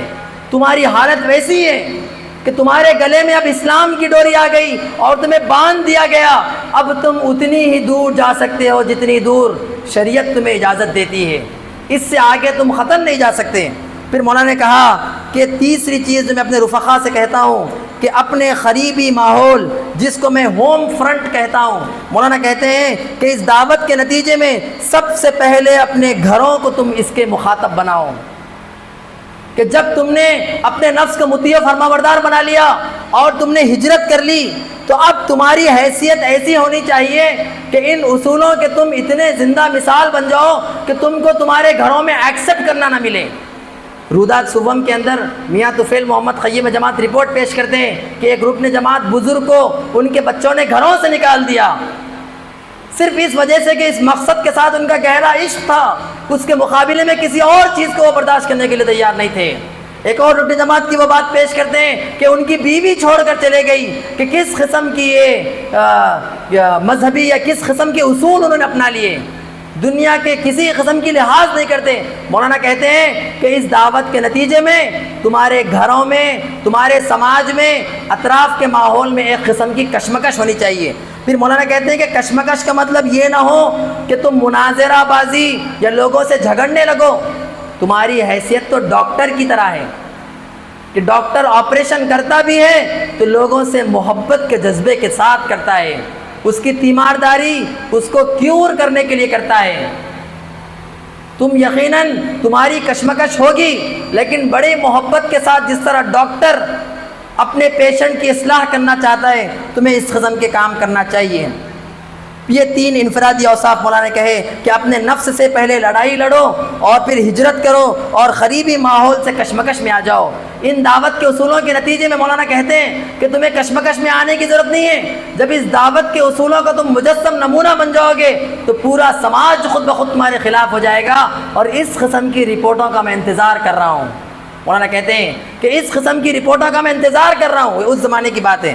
پھر کچھ جماعتی اوصاف مولانا نے کہے کہ جس طرح انفرادی اوصاف ہے کچھ جماعتی اوصاف بھی ہیں۔ مولانا نے کہا کہ آپس میں ارکان حسن ظن کے ساتھ رہیں، ہمدردی، شفقت اور محبت کے ساتھ رہیں، ایک دوسرے کے خیر خواہ بنیں، ایک دوسرے کی خامیوں پر اس کی حفاظت کرنے والے بنیں اور اس کی اصلاح کریں، اور اسی قسم کے باتیں اس کے بعد مزمل عرفان صاحب کی بھی اس میں باہمی تعلقات کے اوپر گفتگو ہے، بہت طویل لسٹ مولانا نے کہی کہ آپسی رفقا کے اندر کس قسم کا کام ہونا چاہیے۔ پھر مولانا نے ایک بات کہی کہ تم انفرادی طور پر کتنے بھی نیک ہو، تم انفرادی طور پر کتنے بھی نیک ہو اور تمہارے ذریعے سے ہزاروں لوگ استفادہ پہنچاتے ہو، اس کے باوجود بھی اگر تمہارے اندر اجتماعی سلیقہ نہیں آیا تو تم اس تحریک کے کسی کام کے نہیں ہو۔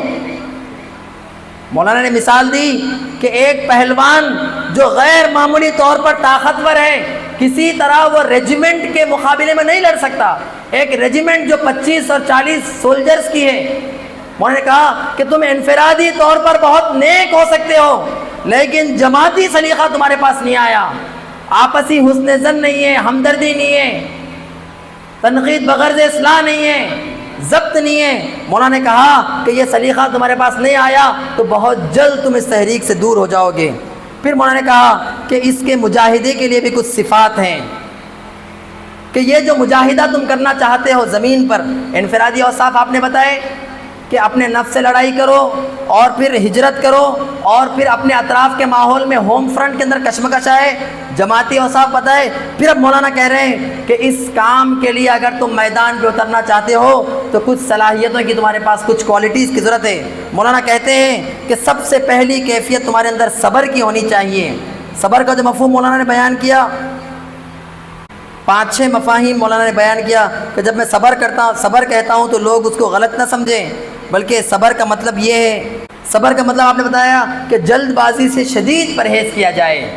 صبر کے مفہوم میں یہ بھی ہے کہ وہ جلد بازی سے شدید پرہیز کرے۔ دوسرا آپ نے کہا کہ کسی راہ میں کوشش کرتے ہوئے دشواریوں اور مخالفتوں کے مقابلے میں جم جایا ہے اور قدم پیچھے نہ ہٹایا جائے، یہ صبر درکار ہے۔ پھر کہا کہ کوششوں کا کوئی نتیجہ حاصل نہ ہو تب بھی ہمت نہ ہاری جائے اور مسلسل محنت کری جائے۔ صبر کے یہ مفہوم میں داخل ہے مولانا کہتے ہیں۔ پھر مولانا کہتے ہیں کہ صبر کے مفہوم میں یہ بھی ہے کہ مقصد کی راہ میں بڑے سے بڑے خطرات، نقصانات، ڈر اور لالچ کے موقع بھی پیش آ جائیں تو قدم پھسلنے نہ پائیں، یہ بھی صبر ہے۔ پھر مولانا کہتے ہیں کہ جذبات کے بھڑکنے کے سخت سے سخت موقع پر بھی آدمی اپنے ذہن کا توازن نہ کھوئے، ہمیشہ سکون، صحت مند عقل اور ٹھنڈے دل اور ٹھنڈی قوت فیصلے کے ساتھ کام کرے۔ مولانا نے کہا کہ یہ بھی صبر کا مفہوم ہے، اور تم مجاہدہ کرنا چاہتے ہو، زمین پر آنا چاہتے ہو، آپ اس کو نکال کر روداد دوم یا سوم میں پڑھ سکتے ہیں۔ پھر مولانا نے کہا ایک اور مفہوم کہ مخالف طاقتیں اپنی باطل مقاصد کے لیے جس طرح ڈٹ کر کوشش کر رہی ہیں اسی صبر کے ساتھ ڈٹ کر ان کا مقابلہ کرو۔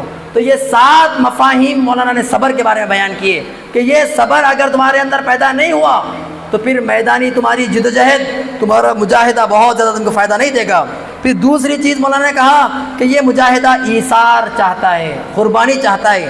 مولانا نے 3 قسم کی قربانیاں کہی کہ یہ تم سے تمہارے وقت کا ایثار چاہتا ہے، تمہاری وقت کی قربانی چاہتا ہے، تم سے تمہاری محنتوں کا ایثار چاہتا ہے، محنتوں کی قربانی چاہتا ہے، اور تم سے تمہارے مال کا ایثار چاہتا ہے۔ جب اگر تم مجاہدہ کرنا چاہتے ہو اس راستے میں تو ان تینوں قسم کے ایثار کو تمہیں آگے رکھنا ہوگا۔ پھر مولانا نے کہا کہ دل کی لگن، یہ مجاہدہ یا جماعت کا کام تم کرنا چاہتے ہو تو اس جماعت سے تمہیں دلی لگاؤ ہونا چاہیے۔ مولانا نے مثال دے کر بتایا کم سے کم اتنا دلی لگاؤ ہو کہ اپنا بچہ جب بخار سے گرم پڑا ہو اس وقت جو تمہاری کیفیت ہوتی ہے بحیثیت باپ کے، کم سے کم اتنی درد اور اتنا لگاؤ اس تحریک سے ہونا چاہیے۔ تم یہ نہیں کہہ سکتے کہ وہ کام نہیں کر رہے ہیں اس لیے میں بیٹھ گیا، اس لیے کہ جب تمہارا بچہ مر رہا ہوتا ہے، کوئی ڈاکٹر نہیں ہوتا ہے، تو تم ڈاکٹر بن جاتے ہو اس کو بچانے کے لیے، اپنے بچے کو بچانے کے لیے۔ تو اسی طرح اس تحریک کے لیے کوئی کام نہ کریں، یہ تحریک فنا بھی ہو جائے، لیکن تم جس طرح اپنے بچے کے لیے کوشش کرتے ہو، اس تحریک کے لیے تمہیں اسی طرح مجاہدہ کرنا ہے۔ پھر مولانا نے کہا کہ مسلسل اور پیہم کوشش، یہ چوتھی چیز ہے کہ کنٹینیوس اسٹرگل، کہ ایک بار جوش میں آئے کام کرے پھر چھوڑ دیے نہیں۔ تم اس راہ میں مجاہدہ کرنا چاہتے ہو، اس راہ میں اپنے آپ کو میدان میں جھونکنا چاہتے ہو، تو سمجھ جاؤ کہ پیہم مسلسل منظم اور مربوط تمہاری کوششیں ہونی چاہیے۔ تو یہ کچھ چیزیں مولانا نے 3 چیزیں ہمارے سامنے بیان کی۔ پھر اس کے بعد مولانا امین احسن اصلاحی نے کچھ تبصرہ کیا لوگوں کی رپورٹ سن کر۔ مولانا نے تبصرہ کیا کہ مجھے آپ لوگوں کی رپورٹوں سے ایسا محسوس ہوتا ہے کہ آپ لوگوں کے اندر کبر اور غرور اس تحریک کے ملنے کے نتیجے میں پیدا ہو رہا ہے۔ بہت اہم بات ہے۔ مولانا امین حسن اصلاحی کہہ رہے ہیں کہ مجھے ایسا دکھ رہا ہے کہ یہ جماعت کا مقصد آپ کو ملنے کے نتیجے میں کہیں آپ لوگ یہ نہ سمجھ بیٹھے کہ ہم بڑے ہو گئے، ہمارے پاس تو مقصد بڑا ہے، ہمارا نظم العین بڑا ہے۔ یقیناً ہمارا مقصد اور نظم العین عظیم ہے، لیکن اس عظیم مقصد کے نتیجے میں تمہارے اندر کبر نہ آئے،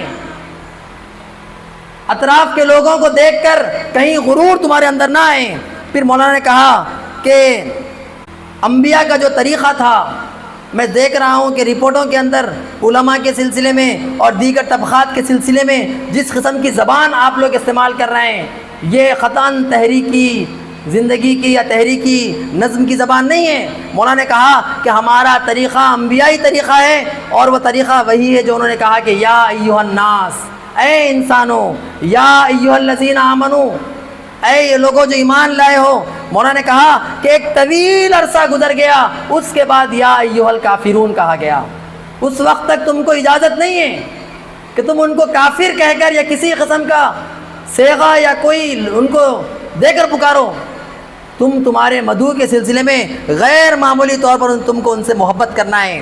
پھر مولانا نے کہا، مولانا امین حسن اصلاحی نے، کہ میں دیکھ رہا ہوں کہ آپ لوگ جزوی مسائل میں بہت الجھ رہے ہیں، اصولوں پر آپ لوگوں کی نظر نہیں ہے، پرنسپلز پر آپ لوگوں کی نظر نہیں ہے، جزوی مسائل پر۔ مولانا نے کہا کہ جزوی مسائل کا مطلب آمین بالجہر، زور سے آمین کہنا، ٹوپی لگانا یا ٹخنوں کے اوپر پیجامہ کرنا، یہ میں نہیں کہتا، یہ تو اجتہادی مسائل ہیں۔ جزوی مسائل کا مطلب میرا یہ ہے کہ آپ لوگ پہلے اصول کو درست کریں، توحید اور اس کے تقاضے لوگوں کو بیان کریں، رسالت کے معنی سمجھائیں، آخرت کے معنی سمجھائیں، کہ بنیادی باتیں لوگوں کو پہلے سکھائیں، بعد کی جو چیزیں ہوتی ہیں، نفل کام جو ہوتے ہیں وہ جزوی ہیں، اس سے آپ بعد میں تعرض کریں، پہلے آپ اصولوں پر بات کریں، توحید کے تقاضوں پر بات کریں، اس توحید کے نتیجے میں انسان پر جو ذمہ داریاں آتی ہیں اس پر آپ بات کریں، ادھر ادھر کی باتیں آپ زیادہ نہ کریں۔ پھر مولانا کہتے ہیں کہ جب یہ توحید کا نور اس کے اندر جائے گا تو خود بخود وہ دوسرے جراثیم وہ اپنے آپ کو دور کر دے گا، اس لیے کہ توحید کی روشنی ایک لمحہ بھی شرک کو برداشت نہیں کر سکتی۔ جس قسم کی جاہلیتیں اس کے اندر ہوں گی، تم پہلے کا پہلے اس کے جزویات پر بات نہ کرو، بلکہ لوگوں سے جب بات کرو تو اصولوں پر بات کرو، اس تحریک کے بنیادی مقصد کو، نظم العین کو ان کے سامنے پیش کرو۔ پھر مولانا کہتے ہیں، پھر مولانا مودودی کا تبصرہ یہاں پہ آ رہا ہے۔ مولانا کہتے ہیں کہ دین میں جس کی جتنی اہمیت ہے، تمہاری دعوت میں بھی اس کی اتنی ہی اہمیت ہونی چاہیے۔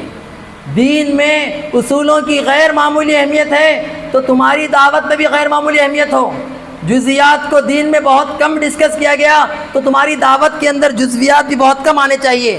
مولانا کہتے ہیں کہ اصلاح کا نام آتے ہی لوگ ادھر ادھر نظر ڈالتے ہیں کہ اصلاح یہاں سے شروع کریں، اصلاح وہاں سے شروع کریں۔ مجھے افسوس ہوتا ہے، مولانا مثال دے کر کہتے ہیں کہ تمہارے جسم پر پھوڑے ہو گئے اور تم ایک پھوڑے کو ختم کرتے ہو تو دوسرا پھوڑا نکل آتا ہے۔ تم تشخیص کرو کہ تمہارے خون کے اندر کچھ خرابی ہے، جب یہ خون درست ہوگا تو پھوڑے خود بخود غائب ہوں گے۔ مولانا کہتے ہیں کہ دین میں اصولوں کی اہمیت ہے اور اس کی ترتیب کو نہ الٹو، اس کی جو ترتیب ہے اس کی ترتیب کو باقی رکھو۔ آج کے زمانے میں جتنی جہالت اور فتنے ہیں اس دین کی ترتیب کو الٹنے کے نتیجے میں، فرائض کا مقام نیچے کر دیا گیا اور نوافل کو بہت اونچا اٹھا دیا گیا۔ مولانا کہتے ہیں اس کی ترتیب کو وہ نہ کرنا چاہیے۔ پھر ایک اور بات مولانا نے کہی، بہت اہم بات ہے یہ میرے لیے بھی آپ کے لیے۔ مولانا نے کہا منکسرانہ کبر، میں دیکھ رہا ہوں کہ لوگ غیر ضروری رپورٹ پیش کرتے وقت مجھ سے نہیں ہو سکا، میں نہیں کر سکا، اپنے آپ کو غیر ضروری منکسر بناتے ہیں۔ شیطان اس راستے سے بھی تمہارے اندر غرور پیدا کر دے گا، اس راستے کے اندر سے بھی تمہارے پاس آئے گا۔ یہ منکسرانہ کبر ختم کرو، جو کام ہوا ہوا بتاؤ، جو کام نہیں ہوا نہیں ہوا بتاؤ، لیکن میں نہیں کر سکا، میں ناکام رہا، یہ منکسرانہ کبر ہے۔ تمہاری رپورٹوں کے اندر اس قسم کے رویے نہ آنے چاہیے۔ پھر مولانا نے کہا کہ اپنے کاموں کو بڑا چڑھا کر پیش کرنے کا رواج ختم ہونا چاہیے۔ جتنا کام تم نے کیا ہے اسے بتاؤ، لیکن تمہاری رپورٹوں میں دیکھ رہا ہوں کہ غیر معمولی طور پر چڑھا کر اپنی رپورٹیں پیش کرتے ہیں اور ایک قسم کا اطمینان تمہاری رپورٹوں میں نظر آتا ہے۔ مولانا کہتا ہے کہ تمہاری رپورٹوں میں اطمینان کیسے آ سکتا ہے جبکہ باطل دندناتے ہوئے پھر رہا ہے۔ ہاں کچھ خوشی تمہیں ملی ہے تو ضرور خدا کا شکر ادا کرو، لیکن تم مطمئن نہیں ہو سکتے، ابھی باطل دندناتے ہوئے پھر رہا ہے۔ اس کے ختم کرنے تک، اس کی بیخ کنی کرنے تک تم آرام سے نہیں بیٹھ سکتے۔ میں تمہاری رپورٹوں میں دیکھ رہا ہوں کہ ایک سکون اور اطمینان کی کیفیت ہے۔ پھر مولانا نے کہا کہ مجھے اطلاعات مل رہی ہے کہ ہمارے کچھ لوگ اس کام کے لیے مدارس قائم کر رہے ہیں۔ مجھے بہت خوشی ہوئی کہ اس کام کے لیے کچھ لوگ مدارس قائم کر رہے ہیں، میں انہیں مبارکباد دیتا ہوں، لیکن ایک بات یاد دلانا چاہتا ہوں کہ وہ مدارس کو مقصد نہ بنائیں بلکہ مقصد کا ذریعہ بنائیں۔ اگر وہ کبھی دیکھیں کہ وہ مدارس کے ذریعے مقصد کا حصول مشکل ہے تو ان عمارتوں کو ڈھا دو۔ ابھی تم نے دیکھا اشتراکی اس زمانے کے اندر، مولانا کہہ رہے ہیں اس زمانے میں سمجھنے کے لیے آپ افغانستان کے اندر امریکی جو ہتھیار چھوڑ کر وہ بھاگ گئے تھے، آپ دیکھ سکتے ہیں کہ اچانک جب افغانستان سے امریکی فوج بھاگ رہی تھی تو اپنے پورے بموں کو انہوں نے جلا دیا، اپنے پورے ہیلی کاپٹروں کو ختم کر دیا تاکہ افغانستان کے طالبان استعمال نہ کرے۔ مولانا اس زمانے میں اشتراکیوں کی بات کر رہے ہیں کہ اپنے مقصد کے حصول میں یقیناً اسلحہ بہت اہم ہے، لیکن جب اشتراکیوں نے دیکھا کہ یہ مقصد کے حصول میں آڑے آ رہا ہے تو اس پورے اسلحے کو انہوں نے جلا دیا۔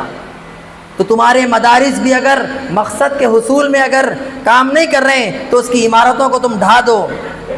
پھر اس کے بعد رودات صوفم کے اندر آپ دیکھتے ہیں کہ اجتماع کے اندر مولانا کہتے ہیں جزاک اللہ کہ 3 چیزیں مولانا نے کہی۔ یہ پہلا آل انڈیا اجتماع ہے، پہلا آل انڈیا اجتماع یہ رودات صوفم کے اندر میں آ رہا ہوں، اور تقریباً میری باتیں چونکہ اس پورے رودات کے اندر رپورٹس ہیں اور تبصرے ہیں اور اس زمانے کے تجاویز ہیں۔ لوگ کہہ رہے ہیں کہ مولانا آپ تربیت گاہ قائم کریں، مولانا آپ ایسا کریں، مولانا آپ یہ کریں، مولانا تجویز سن رہے ہیں، اس کی جواب دے رہے ہیں۔ تقریباً 35 سے 40 تجاویز اس زمانے کو سمجھنے کے لیے بہت زیادہ فائدہ مند ہوگی، آپ لوگ پڑھیں۔ اس اجتماع کے اندر مولانا نے یہ پہلا آل انڈیا اجتماع ہے، مولانا نے کہا کہ میں دیکھ رہا ہوں کہ اس اجتماع کے اندر نظم و ضبط کی کمی ہے۔ مولانا کہہ رہے ہیں کہ میں دیکھ رہا ہوں کہ اس اجتماع کے اندر نظم و ضبط کی کمی ہے۔ تم جس تحریک کی دعوت لے کر اٹھے ہو اس اجتماع کے اندر اور عام سیاسی پارٹی یا انجمن کے جلسوں میں فرق نظر آنا چاہیے۔ لوگ کہیں کہ یہاں پہ کسی قسم کے جلوس، لفاظی یا جلسے یا تقریریں یا اس قسم کی لچھے دار باتیں نہیں ہوتی، اور لوگ یہاں پہ بہت منظم نظم و ضبط کی بات کرتے ہیں۔ پھر مولانا نے دوسری بات کہی کہ میں چاہتا ہوں کہ امانت و دیانت کے ساتھ لوگ یہاں پر رہیں، لوگ اپنے بیگ چھوڑ کر چلے جائیں اور ان کا سامان چوری نہ ہو، اس لیے کہ یہ وہ جگہ ہے جہاں پر اسلام کو قائم کرنے کا جذبہ رکھنے والے کارکن جمع ہوئے ہیں۔ اگر یہاں بھی چوری ہوگی، یہاں بھی اگر سامان جائے گا تو بڑے افسوس کی بات ہے۔ پھر مولانا نے اپنے آپ کو پیش کیا کہ تقریباً 4 سال ہو گئے مجھے امیر بنائے ہوئے، اور میں بار بار کہہ رہا تھا کہ مجھ سے بہتر اگر تم کو مل جائے تو مجھے نکال کر اسے بنا لو۔ میں اپنے آپ کو پیش کرتا ہوں یہ آل انڈیا اجتماع کے اندر کہ آپ اگر مجھ سے بہتر کوئی پاتے ہیں تو میں قطعاً اس کے سلسلے میں رکاوٹ نہ رہوں گا، بلکہ میری کوشش ہے کہ کس طرح امیر کی اطاعت ہوتی ہے تم کو کر کے دکھاؤں، ایک امیر کے ماتحت رہ کر ایک امیر کی اطاعت کس طرح ہوتی ہے۔ میری خواہش ہے کہ تم مجھے عمارت سے نکالو تو میں وہ تم کو کر کے دکھاؤں۔ پھر اس کے بعد مولانا نے ایک تقریر کی جو بعد میں ایک چھوٹے سے پمفلیٹ کے شکل میں بھی اس کو چھاپا گیا، دعوت اسلامیہ اور طریقہ کار۔ مولانا نے کہا کہ لوگ جب ہم حکومت الہیہ، چونکہ اس وقت حکومت الہیہ کہتے تھے، مولانا نے کہا کہ جب ہم حکومت الہیہ کی بات کرتے ہیں تو لوگ سمجھتے ہیں کہ ہم کوئی حکومت چاہتے ہیں، دراصل یہ اسلام کی آڑ میں حکومت اور سیاست لانا چاہتے ہیں۔ میں انہیں بتا دوں پوری کلیئرٹی کے ساتھ کہ ہماری دعوت کی 3 بنیادی باتیں ہیں۔ مولانا نے کہا کہ ہماری دعوت کی 3 بنیادی باتیں۔ پہلی بات، ہم پورے انسانوں کو بالعموم اور پورے مسلمانوں کو بالخصوص ایک رب کی عبادت کی طرف بلاتے ہیں، یہی ہماری پہلی بات ہے۔ پھر مولانا نے رب کی تشریح کی اور رب ماننے کے تقاضے بیان کیے۔ مولانا کہتے ہیں کہ ہماری دعوت کا پہلا بنیادی نقطہ، ہم کوئی سیاست لینے، حکومت لینے نہیں آئے۔ یقیناً اس کے نتیجے میں جب اسلامی نظام قائم ہوگا تو یقیناً ہوگا، لیکن ہماری دعوت کا پہلا نقطہ یہ ہے کہ ہم اس بندگی رب کی دعوت دیتے ہیں۔ ہم انسانوں پر سے انسانوں کی حکومت کو ختم کرنا چاہتے ہیں۔ ہم یہ سمجھتے ہیں کہ یہ جسم، یہ جان، یہ زندگی، یہ دھرتی، یہ سب اللہ کی ہے اور یہاں پر اسی کی اطاعت ہونی چاہیے۔ یہ ہماری دعوت کا پہلا نقطہ ہے۔ پھر مولانا نے کہا کہ ہماری دعوت کا دوسرا نقطہ یہ ہے کہ جو اپنے آپ کو اللہ کی اطاعت میں دے، ہم ان سے کہتے ہیں کہ نفاق اور تناخض، یہ 2 چیزیں ختم ہونی چاہیے۔ اگر تم اپنے آپ کو بندگی رب کا یا خدا کی بندگی کا وعدہ کرتے ہو، اس کا اقرار کرتے ہو، تو پھر تمہارے جسم کے اندر وہ جھلکنا چاہیے۔ زندگی کے کسی ایک شعبے کے اندر تو خدا کو تم نے لا لیا، باقی شعبوں کے اندر نہیں ہے، تو یہ مولانا نے کہا کہ یہ تناقض اور نفاق ہے۔ تمہاری زندگی کے الگ الگ شعبوں میں الگ الگ رنگ نہیں ہو سکتا، 2 رنگی، 3 رنگی، 5 رنگی، یہ بندگی رب نہیں ہے۔ تمہاری پوری زندگی صبغت اللہ کے مانند، ایک رنگ کے مانند ہو جائے، یہ ہماری دعوت کا دوسرا بنیاد ہے۔ ہم لوگوں سے بس اسی کی بات کرتے ہیں۔ ہم پہلے کہتے ہیں سب کو رب، بندگی رب کی طرف دعوت دیتے ہیں۔ دوسرا کہتے ہیں کہ جب تم نے وعدہ کیا، عہد کیا، اقرار کیا کہ تم خدا کے بندے ہو، تو پھر پورے بندے بنو، ادخلوا فی السلم کافہ کی تمہاری تصویر ہو جائے۔ پھر مولانا نے کہا کہ تیسری بات جو ہم کرتے ہیں کہ وہ اس وقت جو امامت ہے یا جو اقتدار ہے، وہ امامت اور رہنمائی فساق اور فجار کے ہاتھوں میں، فاسق اور فاجر کے ہاتھوں میں۔ اس وقت جو پورے نظام کے اندر جو گڑبڑ ہے، یہ جو آپ بے چینی دیکھ رہے ہیں کہ یہ ہو رہا ہے، وہ ہو رہا ہے، اس کی وجہ یہ ہے کہ اس نظام کو چلانے والے رب بیزار ہیں، خدا کے ساتھ ان کی شناسائی نہیں ہے۔ ہماری دعوت کا تیسرا نقطہ یہ ہے کہ ان فساق اور فجار کو ہٹا کر صالحین کی امامت ہم قائم کریں، تاکہ وہاں سے وہ پورے انسانوں کے لیے نفع کا کام کریں، کسی قسم کا فتنہ نہ ہو۔ مولانا نے یہ 3 باتیں کہی کہ یہی 3 باتیں ہماری دعوت ہیں۔ ہم یہی لوگوں سے کہتے ہیں، اسی کی طرف لوگوں کو بلاتے ہیں۔ پھر اس کے بعد مقامی جماعت مضبوط کیسے ہو سکتی ہے؟ مولانا نے 3 باتیں کہی کہ مقامی جماعت مضبوط ہونے کے لیے پہلی شرط یہ ہے کہ اس کے تمام ارکان کے اندر مال کے ایثار کا جذبہ ہونا چاہیے۔ اس وقت ایک تحریر، ایک گزارش بھی آئی تھی مولانا نعیم صدیقی کی طرف سے۔ مولانا سے کہا کہ آپ نے کہا تھا کہ مولانا آپ بار بار انفاق کی، ایثار کی بات کرتے ہیں، میں کہتا ہوں کہ لوگوں سے کہہ دیں کہ اپنے گھر اور جینے کے لیے جتنا پیسہ درکار ہے وہ لے اور باقی کی پوری کمائی جماعت کو دے دیں۔ یہ تحریک کیسے کامیاب ہوگی؟ اس رودات کے اندر لکھا ہوا ہے تجویز کہ جو اس کے رکن بنے ان سے کہیں کہ اپنے جینے کے لیے جتنا پیسہ ہے وہ لے اور باقی کا پورا اس تحریک کو دے دیں۔ یہ ان کا نہیں ہے، یہ تو خدا کا پیسہ ہے۔ مولانا نے کہا کہ میں کسی پر کوئی زبردستی کرنا نہیں چاہتا۔ پھر دوسری بات ایک اور رفیق نے کہا کہ مولانا اگر ایسا نہیں ہے تو کم از کم کچھ پرسنٹیج رکھ دیں کہ ہر مہینہ یا ہر وقفہ لوگ مالی ایثار کریں۔ شاید یہ 2.5% بعد میں آیا، اس پر بھی مولانا نے کہا کہ میں کم سے کم کے معیار کی کیسے بات کروں، جبکہ تمہارے سامنے جو باطل افکار ہیں وہ اپنا سب سے بہترین حصہ لا کر اپنی تحریکوں کا حوالے کر رہے ہیں، تم کم سے کم بات کرنا چاہتے ہو تو خدا کے لیے اس تحریک کا نام زبان پر نہ لاؤ، یہ کم کے کم کے ساتھ یہ تحریک کامیاب نہیں ہو سکتی، یہ تحریک تو تمہاری زندگی چاہتی ہے، یہ تحریک تو تم کو فنا کر دینا چاہتی ہے، اس کم سے کم کی بات پر میں راضی نہیں ہو سکتا۔ مولانا نے کہا کہ یہ انسان کے اندرون سے آنا چاہیے، تو مقامی جماعت مضبوط ہونے کے لیے آپ نے کہا کہ مالی ایثار کا جذبہ، دو باتیں آپ نے کہی کہ اپنے رفقا کے اندر جو غریب ہیں ان کی بھی ایثار ہونا چاہیے، صرف بیت المال کو پیسے نہ دیں بلکہ جو غریب ہمارے ساتھ ہیں ان کے مسائل کو جانیں اور بند مٹھی ان تک بھی پیسے پہنچتے رہیں۔ ایثار صرف جماعت کے لیے نہیں بلکہ اس جماعت سے جڑے ہوئے کارکن کے لیے بھی تمہارا ایثار ہونا چاہیے۔ پھر مولانا نے کہا دوسری بات، ہفتہ وار اجتماع کی سختی سے پابندی، یعنی اس زمانے کے اندر تنظیمی نشست کہی کہ تنظیمی نشست کی سختی سے پابندی ہونی چاہیے، جو رفیق تنظیمی نشست میں نہ آتا ہو اس کے بارے میں جان لیجئے کہ ابھی وہ تحریک کو نہیں سمجھائے، عذر شرعی کی بنیاد پر ہے تو ہے۔ اور مولانا نے کہا کہ مال کا نقصان عذر شرعی نہیں ہے، یہ تحریک تو تم سے مال کا نقصان چاہتی ہے، تم سے تو وہی قربانی چاہتی ہے۔ پھر مولانا نے تیسری بات کہی کہ اس وقت کپور تلا نام کا بہار میں شاید کوئی مقام تھا، مولانا نے کہا کہ مجھے خوشی ہوئی کہ تعلیم بالغان کے نام پر کوئی اسٹڈی سرکل وہاں پر چلایا جا رہا ہے، مجھے خوشی ہوئی، میں چاہتا ہوں کہ مقامی جماعتوں کے اندر یہ اسٹڈی سرکل شروع ہوں۔ مولانا کہہ رہے ہیں کہ مقامی جماعتیں مضبوط ہونے کا ذریعہ کہ کپور تلا کا جو تجربہ ہے وہ دیگر مقامی جماعتوں کے اندر بھی آنا چاہیے، تاکہ لوگوں کو جب وہ روز بیٹھیں گے تو اس تحریک کے لیے ایک لگاؤ پیدا ہوگا، جب روزانہ اس تحریک کو وقت دیں گے تو ان کو محسوس ہوگا کہ یہ تحریک ان کی ہے۔ پھر اس کے بعد مولانا نے ایک اور بات ان کے سامنے آئی تھی کہ علماء اس تحریک کو اختیار نہیں کر رہے ہیں، اس کی کیا وجہ ہے؟ کیا وہ لوگ تو اسلام کے تقاضا کو نہیں جانتے تھے؟ تو مولانا نے کہا کہ میں علماء کی طرف سے بات کرنا نہیں چاہتا، میں صرف اتنا جانتا ہوں کہ میں خدا اور رسول کے احکامات کا پابند ہوں۔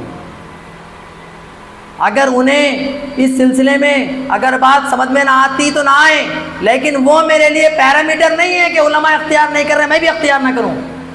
مولانا نے کہا کہ وہ اختیار نہیں کرتے ہیں تو ان کے ہیلے اور بہانے ان کے پاس ہیں، لیکن میرے لیے شخصیت پرستی نہیں ہے، میرے لیے اصول صرف خدا اور رسول کی طرف سے ہیں اور اسی کا میں مطیع اور فرما بردار ہوں اور اسی کی طرف لوگوں کو بلاؤں گا۔ پھر شاید اس زمانے کے اندر مناظرے کے اس قسم کے پروگرام ہوا کرتے تھے، تو مولانا نے کہا کہ تحریکی رفقا کو قطعاً مناظرہ بازی میں یا بحث ہم بحثی میں شامل ہونا چاہیے، بلکہ مولانا نے یہاں تک کہا کہ اگر کوئی رفیق سننے کے پوزیشن میں نہ ہو، تمہارا مدعو تم سے بیزار ہو تو اس وقت دعوت نہ دو، کہیں اس کی اس کیفیت سے تمہاری بے وقوفی سے وہ دعوت سے بیزار نہ ہو جائے۔ مولانا نے کہا کہ تمہاری بہرحال بنیادی باتیں تو آگے شاید تھوڑا سا بیچ میں پروگرام لیٹ شروع ہوں گا، میرے تو 75 منٹ ہوئے ہیں، تو مولانا کی گزارش ہے کہ 5 منٹ میں ختم کر دوں۔ تو میں سمجھتا ہوں کہ 3 رودادیں، ان 3 رودادوں کا بیسک خاکہ تو آ چکا ہے۔ چوتھی روداد کے اندر مولانا مودودی جی کی ایک بھی تقریر نہیں ہے، پوری تقاریر مولانا امین احسن اصلاحی کی ہیں، اور وہی بنیادی باتیں آپ نے کہی۔ شاید مولانا کی طبیعت خراب تھی اس لیے اس اجتماع میں وہ شریک نہیں تھے، تو نائب امیر کی حیثیت میں مولانا امین احسن اصلاحی اس وقت ان پورے رپورٹوں کا آپ نے تبصرہ کیا، اور وہی تعلق باللہ اور بنیادی باتیں جو ذکر ہوئی۔ اور 5ویں روداد کو میں نے آپ کے سامنے کہا کہ الگ الگ مقامات پر اجتماع ہوا تھا، تو میں سمجھتا ہوں کہ یہ بنیادی باتیں اس دستور کے اس روداد کے ذریعے میں نے اپنے لیے توشے کے طور پر اور آپ کے لیے توشے کے طور پر بیان کی ہیں۔ اللہ تعالیٰ سے دعا ہے کہ اللہ تعالیٰ اس تحریک کی روایات کو ہمیں سمجھنے کی توفیق عطا فرمائیں، اس تحریک کے جو بنیادی کلچر ہیں اللہ تعالیٰ اس سے ہمیں بار بار جڑتے رہنے کی، اس کو آگے اپنے اسلاف تک پہنچانے کی ضرورت فرمائیں۔ ایک اور بات میں اس سے کہنا چاہ رہا تھا کہ شروع دور میں جبکہ مولانا مودودی جی کی خود کی عمر 38 سال ہیں، اس وقت مولانا کہہ رہے ہیں جب آپ سے کہا گیا ماس موومنٹ کی بات کہی گئی تو مولانا نے 2 باتیں اس وقت کہی تھی کہ ماس موومنٹ شروع کرنے سے پہلے ایک کام میں یہ کر دینا چاہتا ہوں کہ آنے والی نسل تک اس پیغام کو پہنچا دوں، نئی جنریشنز تک اس پیغام کو پہنچانے کی کوشش ہو، اس لیے کہ ماس موومنٹ کے نتیجے میں اگر ہم بکھر گئے تو کم از کم اگلی نسل اس کے لیے تیار ہو جائے، ہماری جنریشن اس کا کوئی صلہ یا اس کا کوئی نتیجہ یا رزلٹ نہ دیکھے تو کم از کم ہماری اگلی جنریشن ہو۔ تو شروع سے مولانا مودودی کے ذہن میں آنے والی نسل کے حوالے سے آپ کے پروگرام میں حصہ تھا، تو میں سمجھتا ہوں کہ ہمارے پروگراموں کے اندر بھی وہ حصہ ہونا چاہیے۔ اللہ تعالیٰ سے دعا ہے کہ اللہ تعالیٰ ہمیں ان باتوں پر مجھے بھی اور ہم تمام کو عمل کرنے کی توفیق عطا فرمائے۔ اس معاملے میں اگر کچھ سے مجھ سے سہو ہے تو اللہ تعالیٰ معاف فرمائے۔ جزاک اللہ۔ السلام علیکم ورحمۃ اللہ وبرکاتہ۔